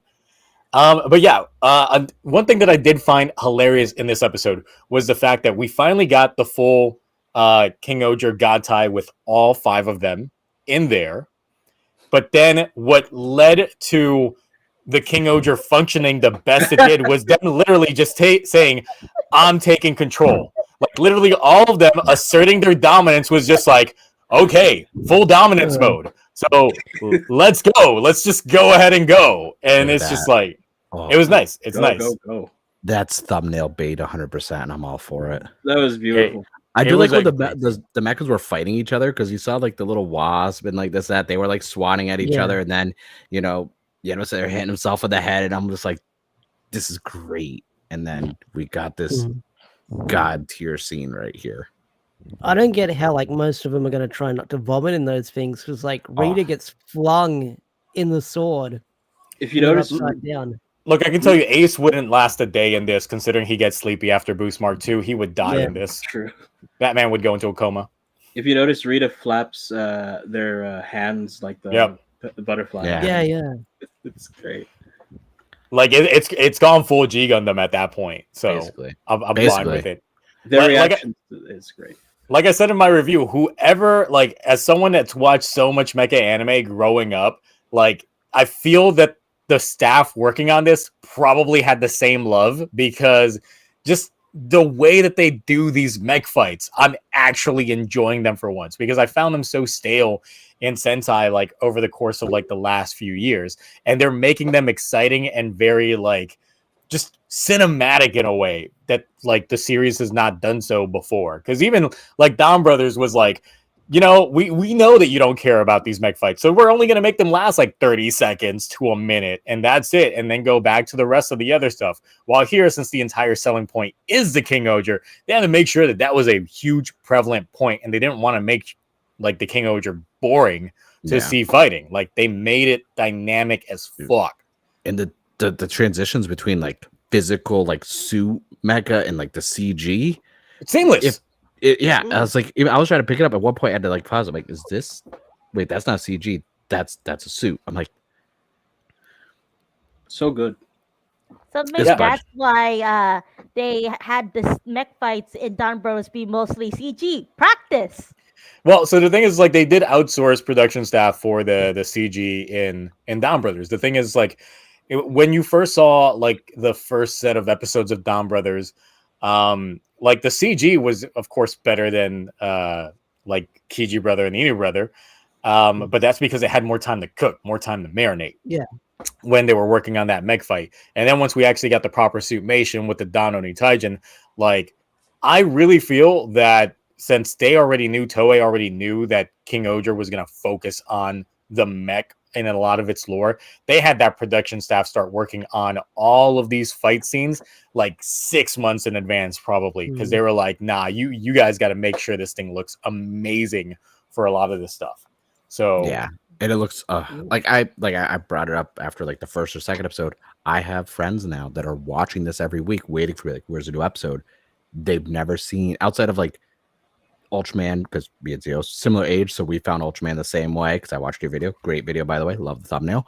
And watching, you know, Power Rangers, that, but they've never seen, like, Kamen Rider or any Super Sentai. They're watching this every week now, and they're like, this looks good. This is crazy. Like, is all of it like this? I'm like, no, but, like, not from this production style in this way, because, like I said, that Mandalorian style, the Sony tweets about it, like, that helped. But they're watching it, and then I was like, man, are we going to get this whole studio set up for Kamen Rider? Because I'm ready. Yeah, I mean, if they got to keep that and use it for multiple, like, shows, because I'm just like, they spent the money on this. There's no way this is like a one and done deal. They've got that set. They should let Subaraya borrow it. Please. Just be friends and let Toho borrow it too, for some gods. Like, let's all work together. Sony could be like the glue that's gonna bring all of them together. So the thing is, the way that this episode ended, we see all the kings go their separate ways, and I'm just like, oh, I actually did not see that coming. They formed a team and they were like, all right, back to business. I will catch you whenever I need you again. So I'm just like, are they gonna have a proper forming of the team, or is this like are they gonna just have dealings with one another? Is this gonna become like a VR Trooper situation where we see, like, only two of them pair up, like, each episode, and so on and so forth, just because, like, they got kingly duties to do? And that's another thing that I just never really thought of back when the show, like, when we were all speculating about it, is how are they gonna deal with them technically being kings of their nations, and then still fighting the Bugnarok? Like, there's not a central hub. They're not getting lambasted to Earth or anything like that, like the Q Rangers did. So I really am confused, and honestly a little excited, but a little scared to see how they handle this now going forward. Like, are they just going to be centralized plots that are focused on each individual characters now? Like, how is that going to work? Like, is it one episode?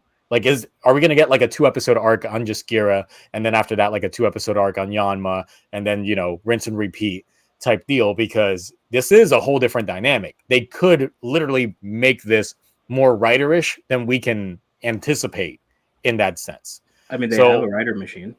They do, because we saw that thing in episode 2, which is more bike action than I think we've seen in Geats, even in music video form. So, damn regulations. Damn. So I don't know the map of everything, because like we know there's kingdoms, but like, is there like neutral land? Because like where the Bugnarok at? They can't be like, you know, outside Underground. Because Yeah, it's they're underground, but where's their entrance isn't like right out of Shugadana, and you know, so I'm wondering if there's neutral land, and that's kind of where they would all be like, oh, let's, you know, oh, there's something over here they're going towards, you know, Nikosaba, like we got to go over there, because like knowing where everything is would kind of, from like a layout of their planet, would kind of be more like maybe eventually like, listen, we can't keep running to each other's aid. Like maybe there's a scene where they don't make it in time for something, and then, you know, they're like, hey, let's all just stay right here, or, you know, and with Himeno. There is an actual map. I don't know where it is, but from what I can recall, there's no such thing as neutral land. Each like Well, I know they continent have their sections. I'm saying like where their actual cat. Oh, hit my mic. Where their Mark said castle Himeno, is so at. I gotta. Oh, she's looking right at you, Mark. Oh my god. Ooh. Right down there. There it is. She likes beautiful things. I like spending money. Ooh. Match made in heaven. Damn. Yeah, my wife Completely. left the room, so I was like, I can't get away with saying that. Speaking of sending things away, would you like my cat? What? Oh no, my cat keeps passing over my legs and hurts me. Oh, Mark has, okay. and I'm like, Mark, you have cats. You want another one? Yeah. Go ahead. The poll may be over, but the Himeno simping does not stop now. Never Ay, stop. So- ay. Oh, It's always this train is always going. Also, if you're wondering where I got those particular shots from, it came from that Oricon interview that I talked about earlier. oh. Nice. I'm wondering if if anyone released, because I saw someone tweeted something about all the green screen shots, and it was the green screen with them. I wonder if there's a place to find all those high res with the green screen behind them, because The things you could do with that. yes, Yeah. thumbnails. Yes, Jeff, Oh, just thumbnails and little things interjected into the reviews. Oh yeah. You say that, but I already go through so much work with the pen tool on Premiere Pro, just trying to crop characters out. Oh my god, it's so much work. So yeah, I would actually help me out. Yeah, exactly. With That's what I'm saying. yeah. Like this would make things so much easier. It's like I'll look for them. If I find them, I'll DM you the link, because I'm gonna look for them actively, because they have literally almost multiple shots from all the episodes so far, complete with green screen. And I was like, it's perfect. I need those. So yeah, any other speculation that we got? Anything in the chat regarding speculation regarding King Oger? I will go ahead, open floor right now in terms of that while I scroll through the chat and see if there's any good speculation. So anyone have anything King Oger related? No, Kira's probably going to get bodied this week. I hope so. Let's see. Nah, he's built different. Rita's slap didn't even phase him. Well, so that Gira so, and yeah, he said Gira Yeah. was gonna get bodied, not Miraculous. Miraculous. Oh, Yeah, but Reckless. oh yeah, no, he's gonna feed him some like rainbow jewelry. Be like, here you go. He's gonna forget, just boom, right in the side of the head. It's gonna Yeah, be a not to classic case mention of like Reckless is gonna act like he's the my younger brother. You had finally returned to us. He's gonna act like that. And then he's gonna definitely. pull Gira in Yeah. close, and then by his ear, going like, "I don't even know who you are," and then just, I'm gonna Stab. kill you. yep. oh, yeah. But since we're on the Himeno train, I don't know if Mark noticed this, but I think one of the interviews or the Oricons, Himeno has like a different hair color in the preview, and I thought it was lighting, but apparently she has like different outfits and I Different guess hair colors. hairstyles. Yeah, Yeah, I mean, hair she's colors, got yeah. different outfits already. Even in this episode, she had a different. Well, besides Techno Nurse, she had a different outfit as well when Rita came to her kingdom. Yeah. Yep. So she's just changing it up. So that's good. See when Got we it all came day. here. The dress gets dirty. She needs a new one. She has her mobile people that put the changing room around her. We get little shoulder shown in some scenes, and then What about the treasure from Rita's kingdom? I mean, the Yeah.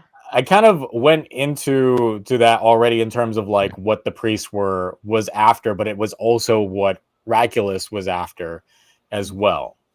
And that was sorry. Yeah. Sorry. Yeah. Yep. It's Which the of course, once scorpion. we get into those shoe gods, because then all that leaves is God Bata, and then but we'll see how this turns out, because now of course the Bugnarok got a shoe god in their possession. But the thing is, like, if they can just summon it without like royal authority or anything like that, then that would show more into the tie-in that the Bugnarok do have a tie-in to the shoe gods themselves. Because it seems like it's anybody's game when it comes to them, especially since those three in particular did not want to like hang around with the other ones. I'm still hoping that those three, along with maybe another shoe god that will get introduced later, will form their own mecha, because it's like it's too much black and gold. It's too much black and gold. I like it's gonna clash with everything else. I need to see that as just a black and gold mech. So well, as this go ahead, Cloudy. Oh no, go please. Because mine's good.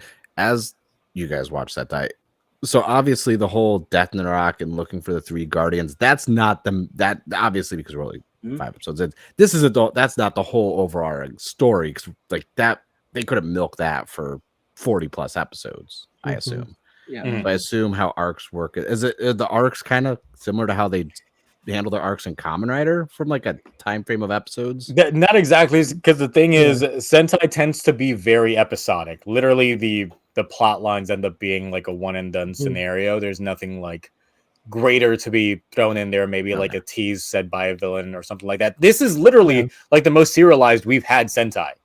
Yeah. I wasn't sure, because like I figure from a show standpoint, this and that, like the live stream, like I'm going to be asking a lot of Sentai questions as we're going along with this series, because Yeah, from what I can remember from when I watched the older shows, each episode it's just like there's like a main plot and a background plot. The background plot is usually the main plot of the entire season. As such, like there's no arcs per se. It's more like An ongoing story. like milestones they reach. Like after Deca Ranger and Power Rangers SPD, like when will the red get the battleizer, and after that when will the whole team get their power up form, or like in between when will the sixth ranger come in?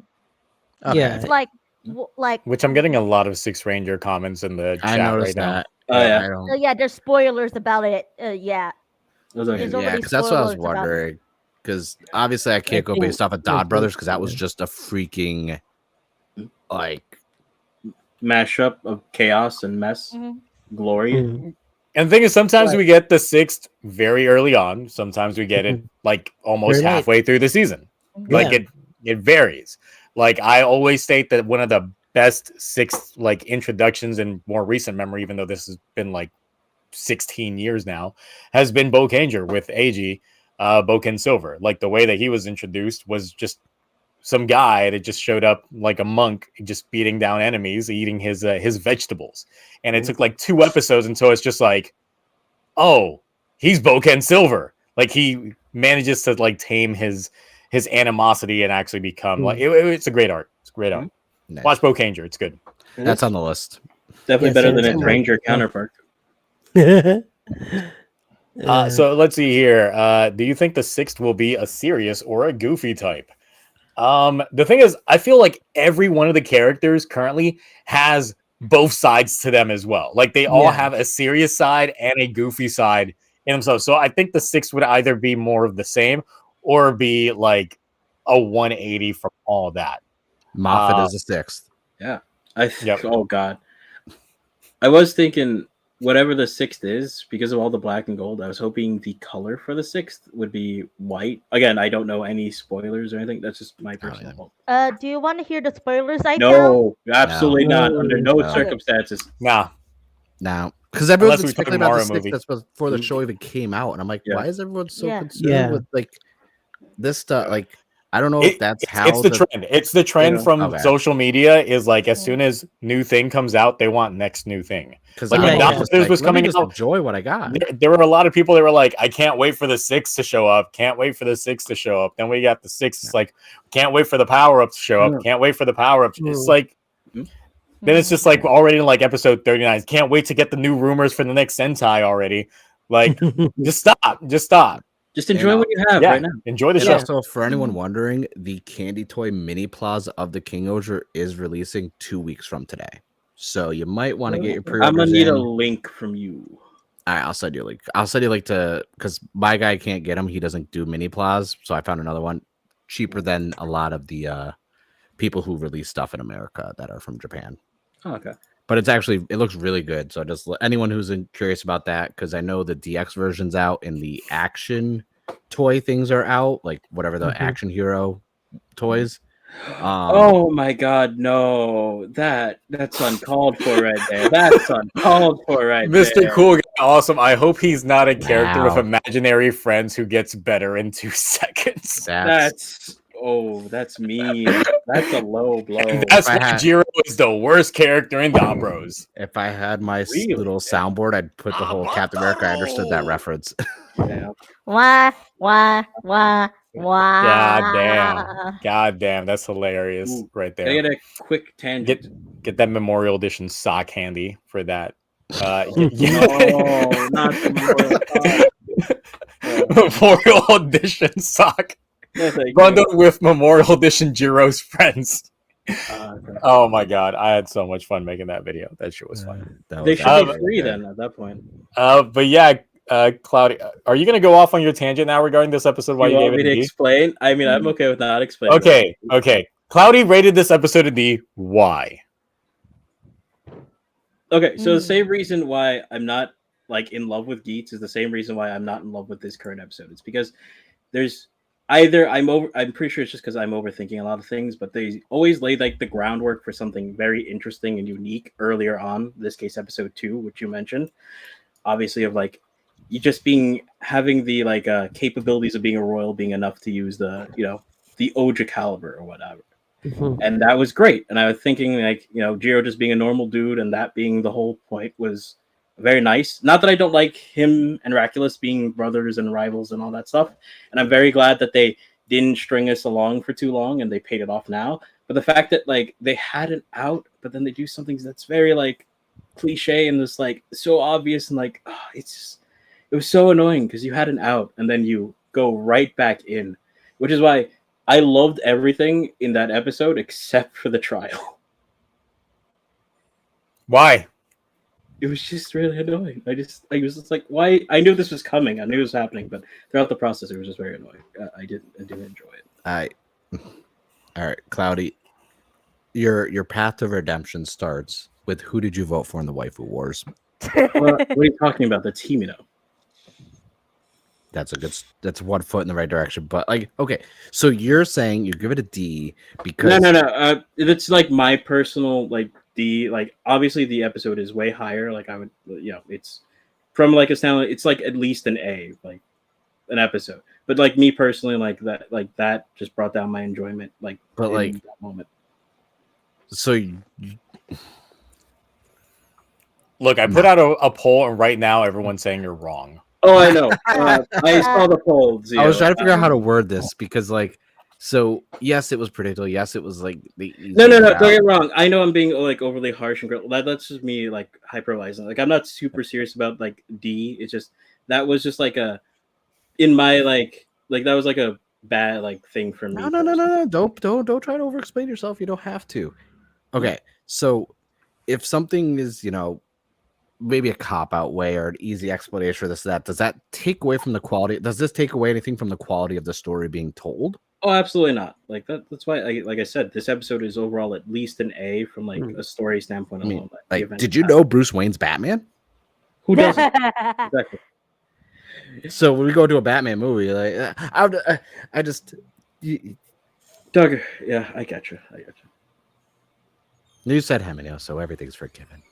Thank you. I don't always rig polls, but when I do, I rig them a different way because the only option was yes. So is completely wrong. 92% say yes. 7% say yes.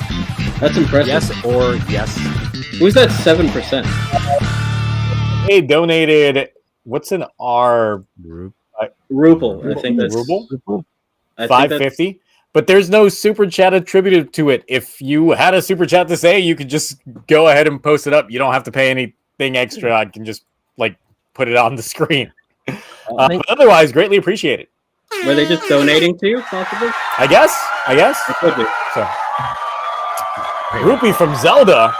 The next Nintendo film needs to be a Zelda film. I'm just saying. Would you want Zero. CG or live action though? Yeah. It's got to be CG so they can make the Super Smash Brothers movie work.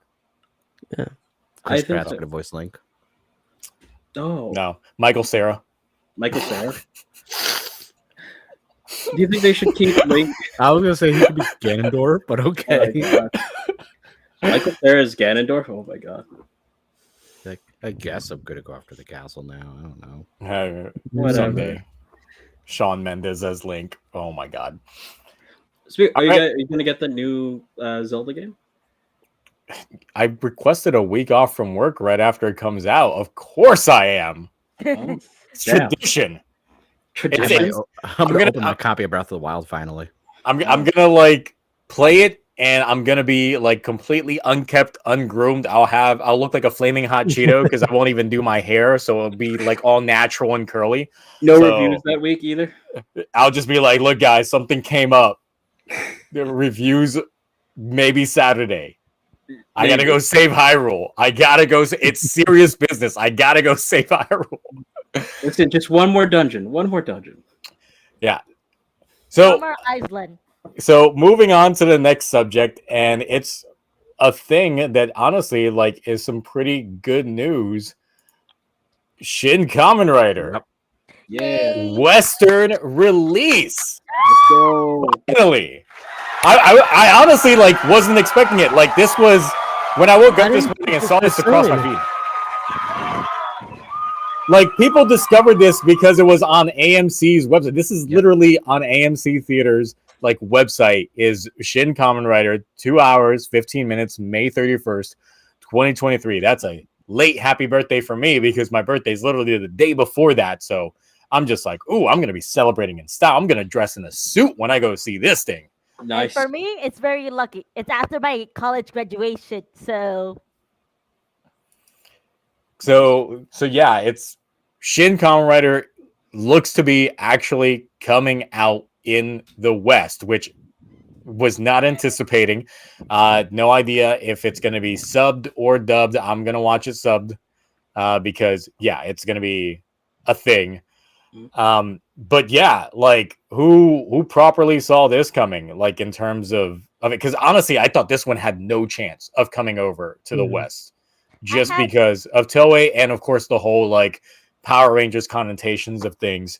But I think it might be possibly limited viewing. We'll see once we get a little bit more details on it. But Ash, what do you think about that?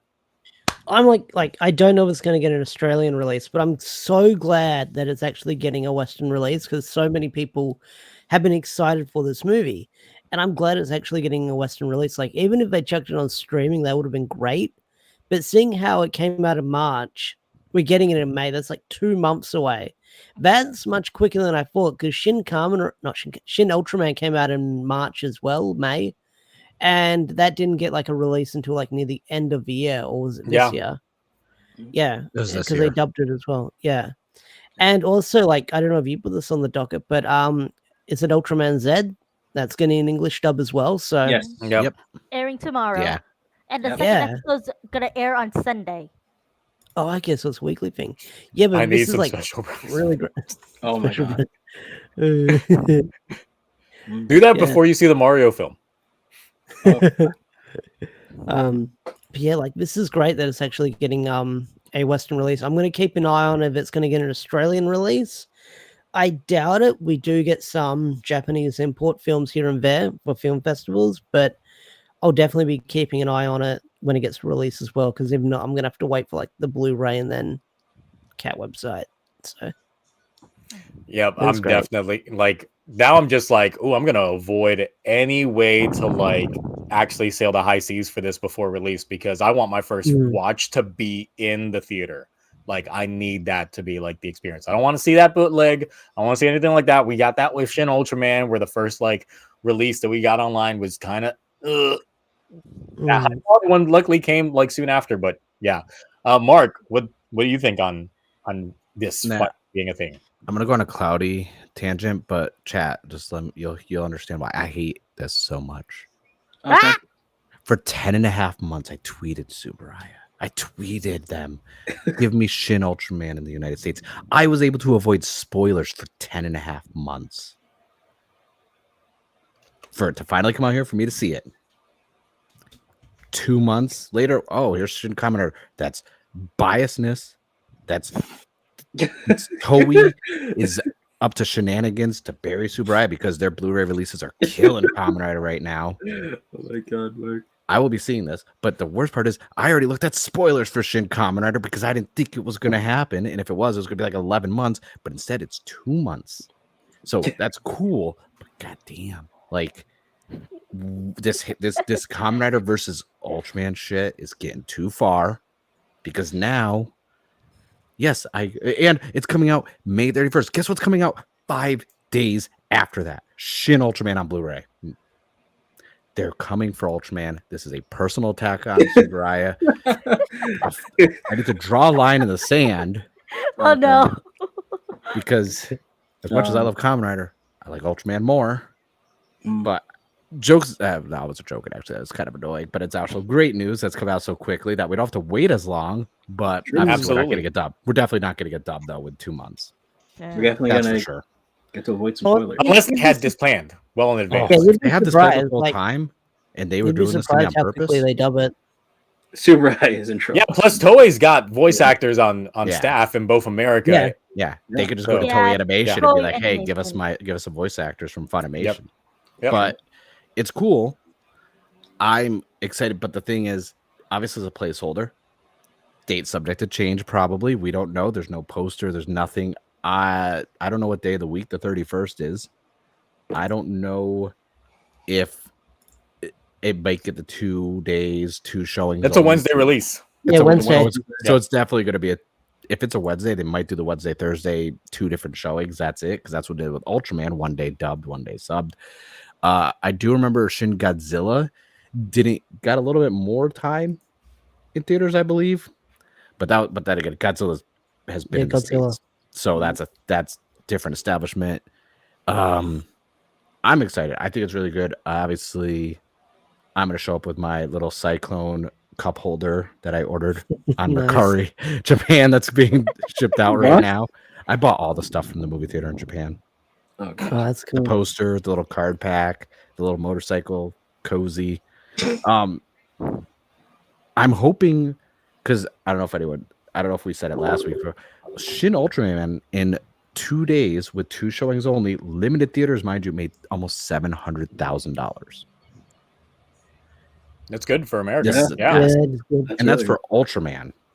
Now, Kamen Rider, obviously, if you go by social media, Kamen Rider is apparently more popular than Ultraman. If they could somehow in 2 days, limited showings or however they run, if they could break 1 million, that's gonna change a lot for Toei. Yeah. And for the good. It definitely would. Because Subaraya, let's face it, now we're getting dubs.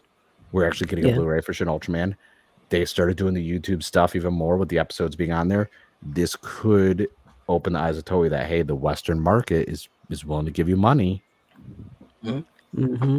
So I'm thinking long term, because like obviously I've already seen spoilers from the movie, so I'm kind of like, I hate them now. I've seen some. That's because of like the second trailer they posted.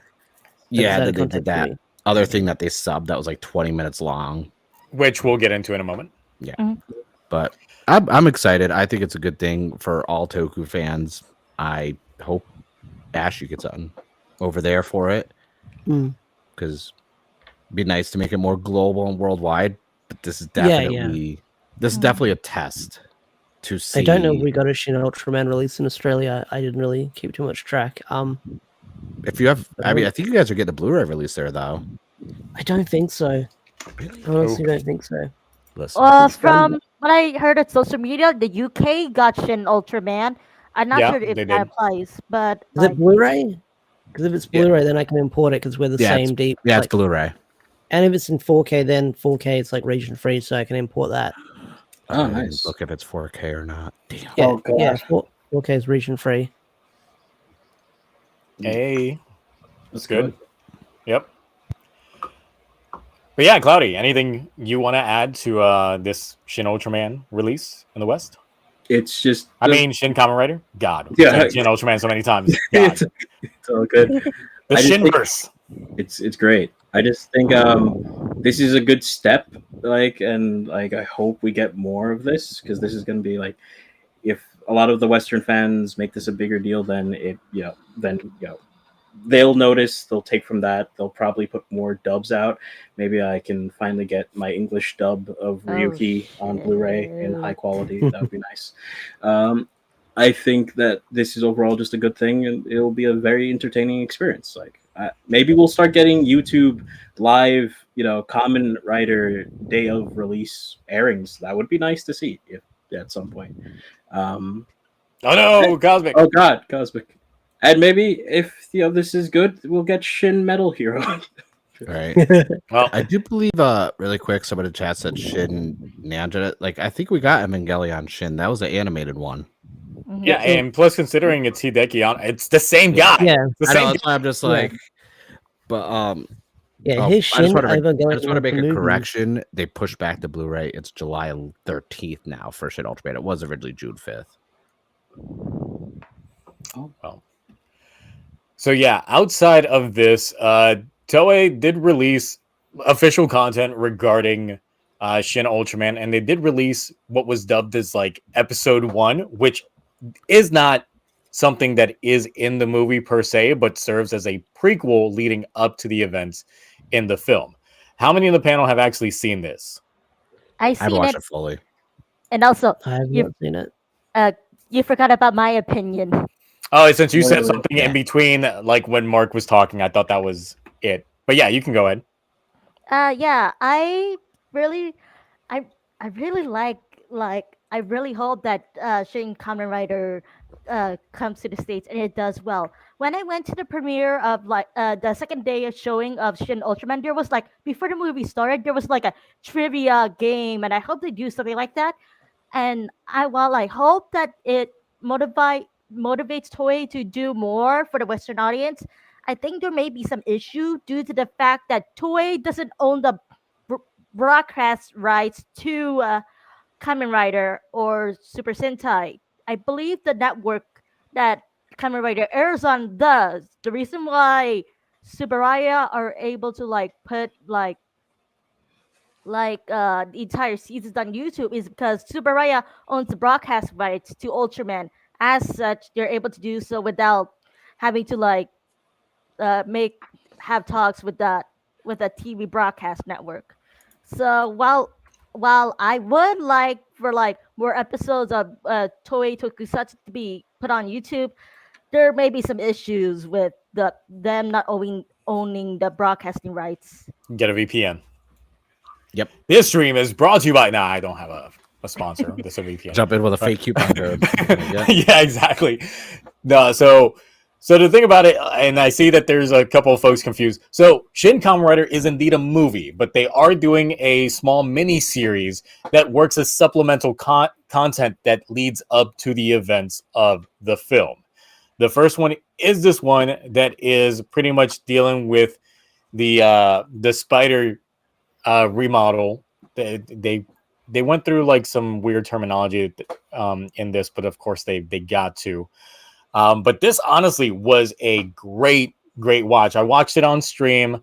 If anybody has access to my Twitch, the VOD is still up. It's from Sunday night, right after I got done with my Geats review. I went back live just to watch it. So if you see 2 live streams on there for superhero time, the second one is literally for us watching this for the first time ever, which it was more gory than I expected. And the thing is, honestly, I was not sold on the film based off of the trailers shown thus far, but this honestly sold me. We get some manga callbacks and why he wears the mask, because when he transforms, he literally goes through the mutation on there, which was things that I was just like, oh my god, they're really doing this. Like, the thing's shot very well. The production values are very high. Come at me, bro, with this fucking scene right here. It's great. We get the bike transformation, all of that, and then this just stupendous. Just great in terms of the way that they did it. Because the thing is, it's like the previous Shin movies that we got, they were much larger scale because, of course, you had Godzilla and you had Ultraman. So you kind of had an idea on how their fights would play out. And I was hesitant to see like how the fights would play out when they were going to go with a more human scale thing. Because, of course, we talked about it a little bit before, but he also did the Evangelion stuff. All of it's giant stuff. So when we start going to more human size like combat, how did that work? And this first episode shows us a very well choreographed, well timed, like just visual marvel of a fight going on with all that. Oh yeah, definitely. So it was an enjoyable experience, and it completely sold me on the film. So if you have not seen it yet, it's literally just the Shin Kamen Rider special airing. It's not something that is in the movie. This is like not off. Yes. So, but the thing is, there is an intro video that plays in this that does spoil some stuff in the film. But of course, like if you've been on the internet and you saw like who the final enemy is in the film, they show you in the beginning of this. They do. Yeah. I got the Nicolas Cage extension, so anything Shin Kamen Rider just shows up as Nicolas Cage. Oh, nice. This is definitely the best Ichigo suit I've seen in a while. I'm sorry, I'm still a stand for Kamen Rider the first. I like that suit design. Yeah. No, it's a good suit, but I still think this is. I think this might take it for me. I just hope this makes everyone shut up about Black Sun. Oh God, please! I have to see any more daily tweets of everyone like being like, "It's peak."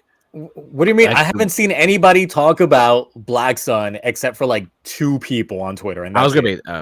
Well, the few people who haven't blocked me talk about it. Yeah. No, I see brought up, and like I'll just see like random people tweeting other people because like my Twitter For You page is full of people I don't follow or I have muted, but their stuff still shows up, and I see many people like, "Oh, Black Sun was pretty good," or "Hey, I'm watching Geats. Is there other stuff like Black Sun?" And it's like, I was like, why? Those two are none of the same, my friend. Yeah, it's not. And it's not to even say that Black Sun was even that good. It was decent. No. Yeah, it was like, all right. Yeah. I don't.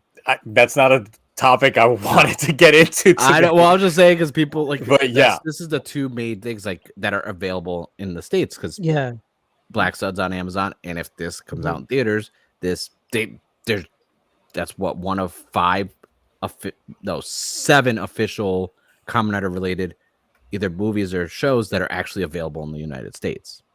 Because we have V3, Ryuki, Kyuga, V3 Zero for One. now because that company went under. Disco Not Discotheque. The Hawaiian one, didn't they go under? Or I don't know. closing down?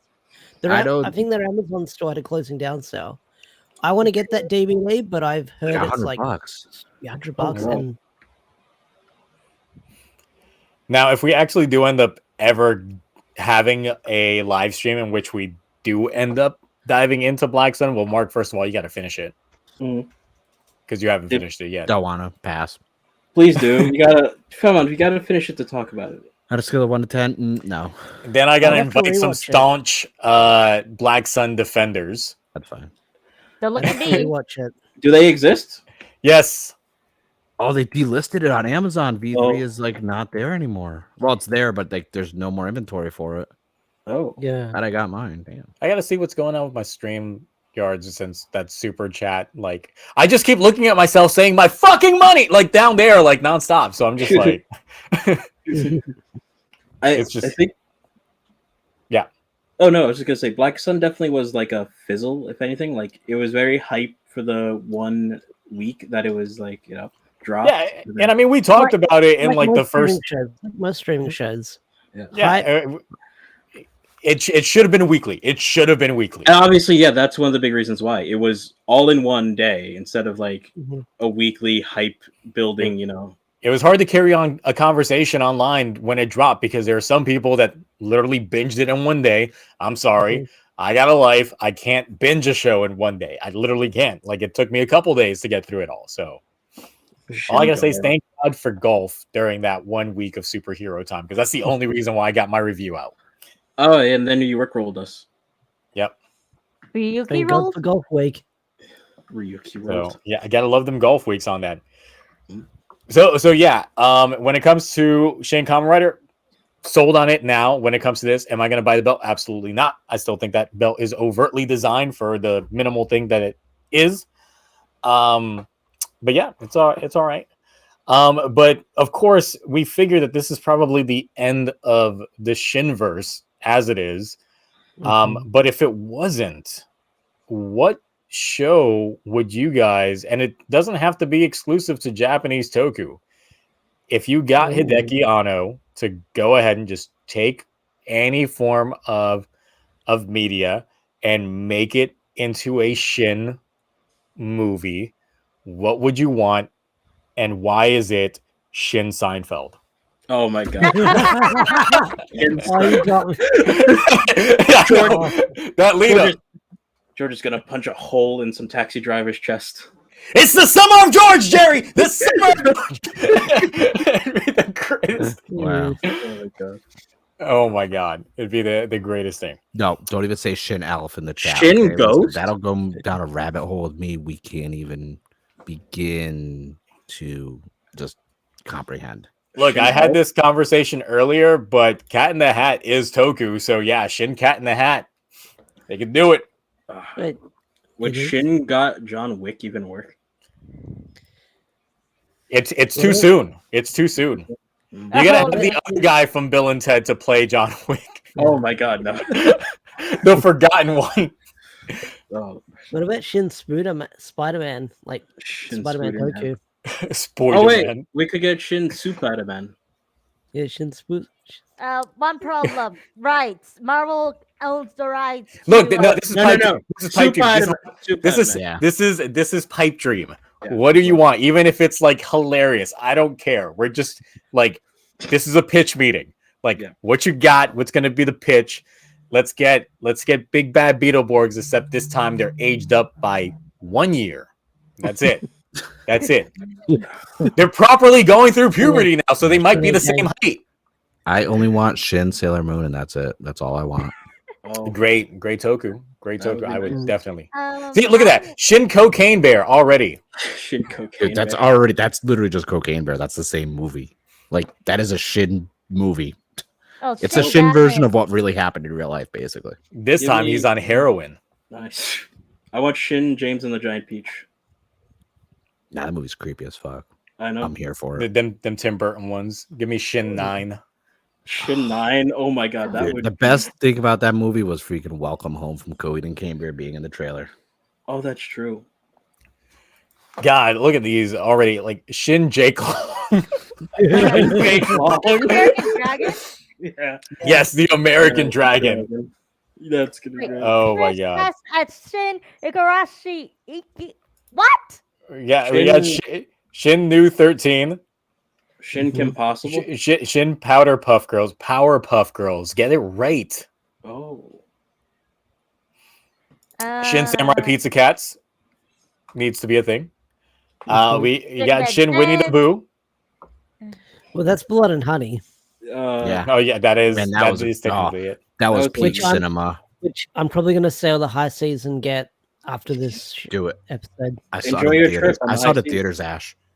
Shin Shrek, but you got to include. Oh fuck! The chat's moving too fast. It really Shin Shin Ants. Generator Rex. We're gonna get Shin Ants. The first streams were. Oh my god! Yes. In ants. Shin the Fly. Oh. The Fly is like. That would actually be good. Jeff Goldblum's still around. Get him back. I would say we have to have him in it. Yep. Be great. It'd be great. Shin B movie. Oh, No, I can't. You do that, I Yeah. will. Like, Let's have. look! After we have Shin Ants and we have Shin B movie, they got to have the crossover. Like Yeah. we just got to do it. We got to have ants and bees. You call it fighting. That'd be Shin's great. Bug Life. Bugs Life. Shin's That right Bugs there. Life. Yeah, we're not dealing with Bugs Life. I'm sorry. Ants is the superior film. Yeah. is. Shin Up. I have to go watch. That'd be even more sad. God. Shin Samurai Jack. Shin Damn. Samurai Jack. Oh, did any of you guys see that final season of Samurai Jack? I did not. No. It's really good. It's actually really good. Shin Sharknado. Shin Sharknado. Shin Finding Nemo. What? And why did two of you say it at the exact same time? Yeah, that's hilarious. That's weird. That's weird. Shin Voltron would be good. I would think Shin Voltron. would be Yeah. good. I mean, we got the Voltus 5 live action movie already coming out, and I'm already excited for that. So Shin Bob the Builder. that's called Power Builder Geats. There's a live action movie coming out for Saint Seiya. And Yes. why Oh aren't we going to Yeah. do a Shin version of that? Shin Saints. Look, I've already been watching the trailers for that, and I even like randomly played it during one of my Twitch live streams because I'm a fan of Saint Seiya. Obviously, Yeah, like same. some people already know that. I am. Yeah. Like I if watched there, the if there was a animated on Netflix. if there was a Toku to be made based off of an anime, it would be like that or Ronin Mhm. Warriors. I'm just like Both those are peak. yes. Although there was that unfortunate Saint Seiya where they were in 3D and like That Netflix that one, was yeah. What are you talking Yeah, about? yeah. I don't. That horrendous. doesn't exist. Almost Mm. everything Netflix adapts Yeah. is Oh. shit. First I season think of we had Voltron was net- good. Yeah. Oh Yeah. yeah, first two seasons weren't that bad. Yeah, it went out hill due to producer interference. Oh, Shin He-Man. Yes. Mr. Shin Bean. Mr. Bean. Shin Mr. Beast. Oh my god. Mr. Bean is an icon. He's We a should just have Swedish little icon. 2-minute little. Shin video Saban hey. Master Rider. video. Did you not watch my video on Saturday? I'm sorry. Go watch the end of that. Yeah, you'll see what Shin Saban Master Rider would look like. Shin Family Guy. Shin It's Mr. just Peter fighting the chicken. Yeah. For like an hour and a half straight, and I would pay money to see that. Yeah. Shin doesn't work for. Transformers. Okay, Shin Clifford would be fine, but we just got a live action Clifford. That's technically a Toku because he's a kaiju in this film. So Oh, It's a great Yeah. movie too. It is actually really good. it wasn't Sorry. actually bad at all. I was shocked. I think Shin Power Rangers would just be them, except all their Pokemon would be Godzilla monsters. No, I already got Shin Power Rangers. That stupid YouTube really dark one that someone made and put Yes, out. That we was- are aware. There is a Yeah. new trailer that just went live. I Yep. think like 2 weeks ago. Like I think it So was like good. the final trailer as well because that movie comes out like soon. Is that getting a theater release or like streaming direct to DVD? Because I didn't look into. I didn't. Read the I didn't description see of the trailer. anything in terms of that. Because it's weird because like I don't know what the distribution is going to be for it just because they're speaking English in that entire film, or at least from what I saw of it. But then, like everything about it is like Japanese. It's all posted up by like the Japanese sources and all that stuff. And I'm just like I'm confused by everything going on with this Saint Seiya movie. I just need it in my veins. I gotta Shin stop calling it. Inazuma Saint Seiya. 11. I feel like Shin Zero- Dragon Ball, we already got that, and it was called Dragon Ball Evolution. Don't you dare. no, Don't that didn't you happen. dare. That didn't happen. Never happened. Oh, it's getting We know released. Oh, Shin wait, attack- it's getting released here in the States. Yeah. Next month, What's the May 12th. May is gonna be a good month for theatrical Toku. That's Yo, what we- this is getting worldwide release. Brazil, Mexico, Japan, Netherlands, US, Germany. Well, Like from Well, what South I, America loves some Saint Seiya. no, Just the Yeah. UK, Italy, yeah, yeah, yeah. Spain, Portugal. Like it's getting worldwide distribution. that's gonna be nice. Be careful for spoilers. It's already getting released in the next week in Brazil and Mexico.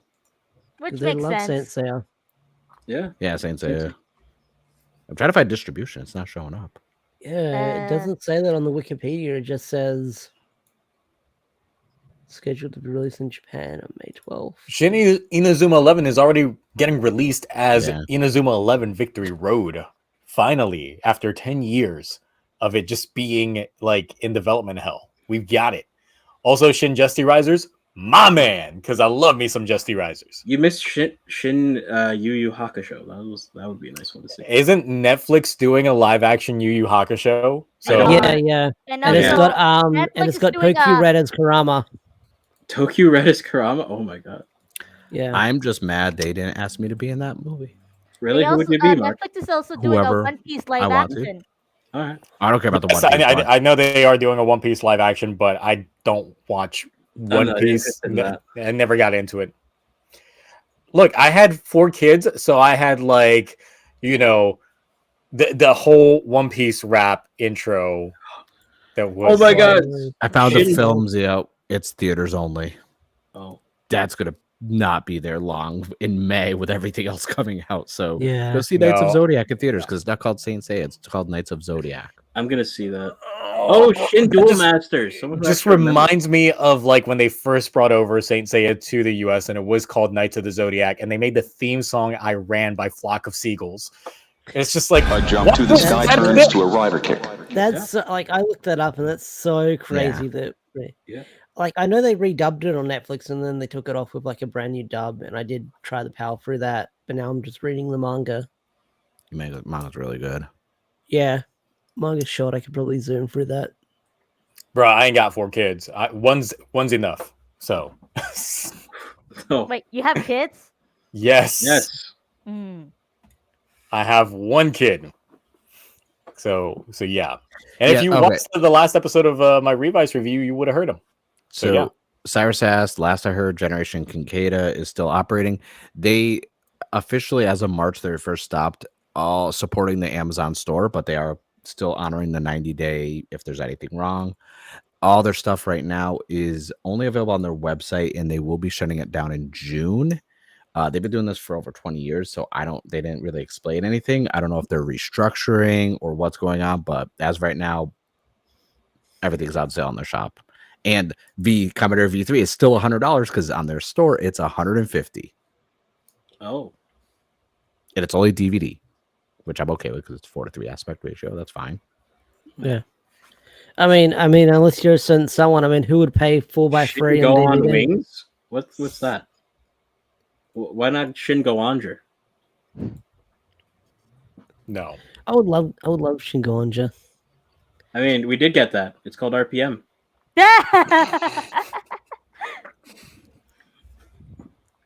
Damn. That deadpan from Ash, he was just like, shut your ass up, bitch.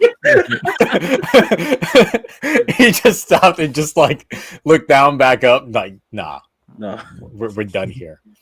Plus, we already got Shin the Zoo Ranger with the Power Rangers movie back in 2017. Which was awful. Which was No, It was that good. Shin I Power actually like Rangers. that. yeah, that was Shin Power Rangers. PG-13 Shin Power Rangers, because Shin Power Rangers was like the R-rated one we got like 10 years ago, like you said. Brought to you by Krispy Kreme.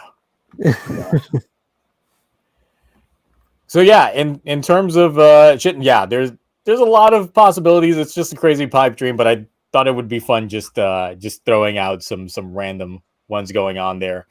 But anything else to add in before we start wrapping things up? I know it was a pipe dream, but I would like to see either a Shin Major Sensei or a Shin Poutine, just to get like some female like Toku heroes in there. I'll take that poutine, like the fries with gravy from Canada. I'm like, yeah, that's delicious food. Oh. That's pretty good. I mean, I don't know how a Shin of a food dish would work, but It's just double the size. Yeah. unless it's like starring Gordon Ramsay. It's even more realistic than Oh. actually being real. Shin Hell's Kitchen. Yeah. Oh my god, no. Same thought. It'd be great. Shin Hell's Kitchen. It would be great. Absolutely. I'd be all about And it. I've been watching like Hotel Nightmare and stuff like that. Oh, I love those. I fall asleep watching them because they're on late at night in Australia. Oh, Like guilty pleasure show. Fun fact: Restaurant Impossible. One of the ones was like a town over from where I grew up. They remodeled the whole kitchen, this and that all stuff. They after the filming was done, this and that, they gutted out all the stuff, sold it, and fled. damn. Which one was that? Was that The pizza restaurant or something in Connecticut. Oh, the bakery bitch? No, it was a pizza one. I think it was like an Oh, Italian restaurant.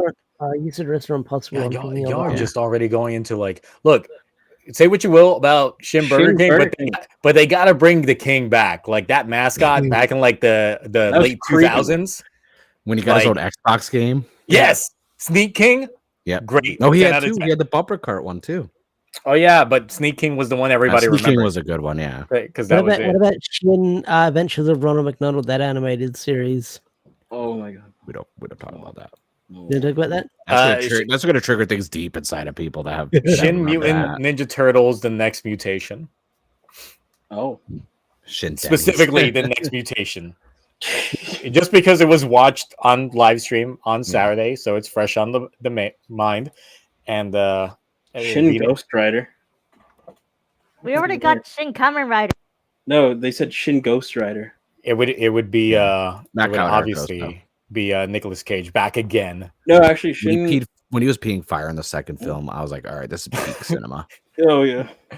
Shin Denny's. It's called. We moved to Walmart now. It's called Waffle House. Waffle House is Shin Denny's. There's no Shin Walmart. It's just You Walmart. go to Waffle House in Florida, you tell me that's not Denny's just on steroids.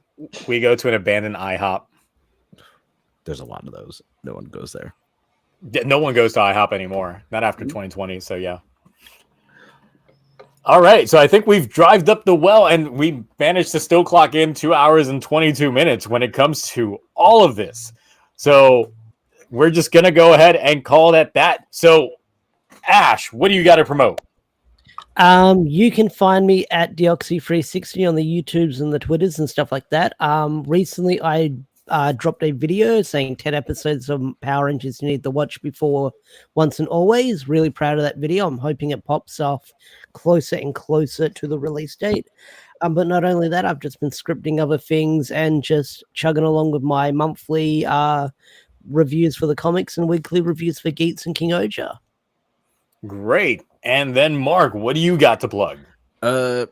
Obviously a YouTube channel. I'm still doing weekly Kamen Rider and obviously Super Sentai videos now, and I'm gonna keep doing them because usually this is when I decide if I'm going to or not. Only henshins for some nice Toku merch. Gonna be putting more stuff up there as I get some more designs finished. Kazuo roasted me. I have no more empty space right here, and I'm putting more shelves up. I put three Gotta invest in shelves. drivers from shows, and obviously Lino because Lino? Thundercats. I mean, top tier and the best secondary non-Kamen Rider ever, Shadow Moon. Not a Kamen Rider. Don't care what you say. That's not really just the normal stuff. See, man of culture right there. I was just working on some stuff. I'm working on some more manga videos, but it's been tough because I bought so much in March because Barnes and Nobles do a buy one get one half off. So I have now increased my collection by too much. So I'm catching up on a lot of reading to do more manga stuff because I like to not get burnt out making Toku content. Ooh. And I like to throw some manga in there, maybe some comics. If you haven't already, check out the Power Ranger comics. They're getting really good. And also the Massiverse is getting insane with the next arc. That's I gonna be starting. need to catch up because I saw Kyle talking about that video, but I don't know. Do I have to catch up on like the other stuff, or can I just read Radiant Black? Do I have to You read could- like some? You could read just how they do it is you could just read the ones you want, and the Massiverse stuff kind of gives you a quick Floats little it's everyone together, but like you could just read Radiant Black only or Rogue Sun, Radiant Pink, which is only a 5-issue arc anyways, or Radiant Red. Like those ones, the only ones that are ongoing Lucky is Red, the yeah. Dead Lucky, Radiant Black, and Rogue Sun. Those are the ongoings. Yeah, And digital versions go on sale on Amazon on the Kindle, like Comixology thing, all the time yeah. for the trades. So I've got definitely.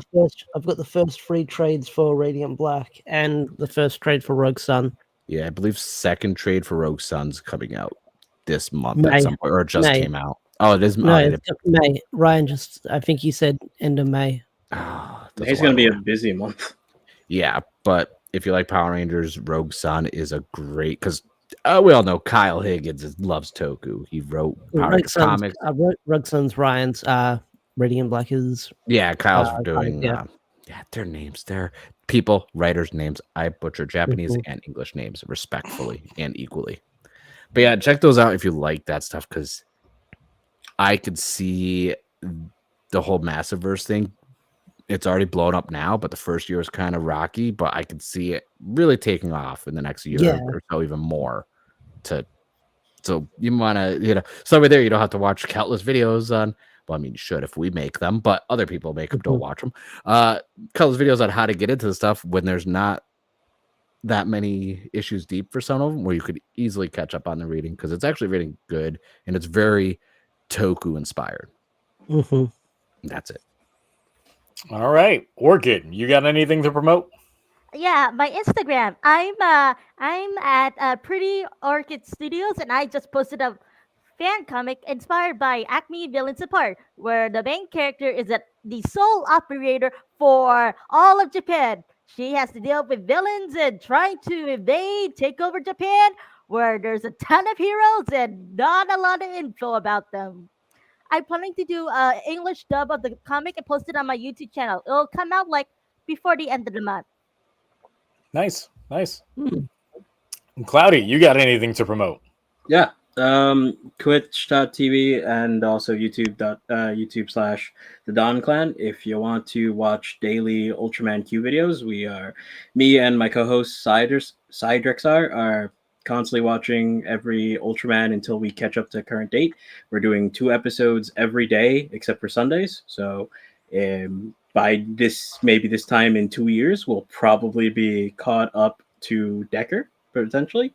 So that's a thing. If you like Ultraman, just come in, watch it, and enjoy. What time do you guys like? Is there a scheduled time? No exact scheduled time, but always before 3 p.m. EST. That's usually it. If you guys want to check us out, we're right there. We're always going to be doing that.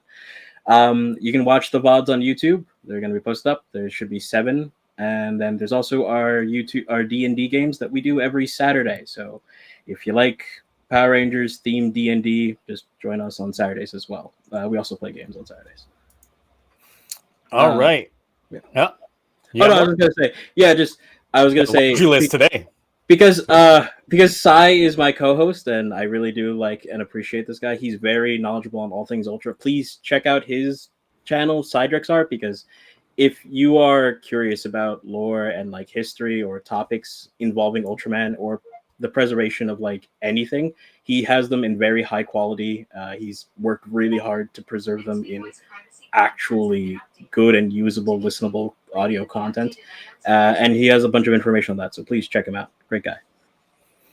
All right. On the other hand, I'm currently working on a video that will be diving deep into my personas, since I did put out a questionnaire on the community tab the other day. And the workaround on how that's going to work is going in. It's not what you expect in terms of how that video is going to be done. And it would end up being its own standalone series, because it'll be a video breakdown on each of personas. So like one video per persona when it comes to all that. So that's something that I will be working on. And I'll probably start shooting that tomorrow. So we'll see how that goes. Nice. But yeah, that's it from me and the panel. We will go ahead and catch you all next week. So until next time, Arkham Knight sucks.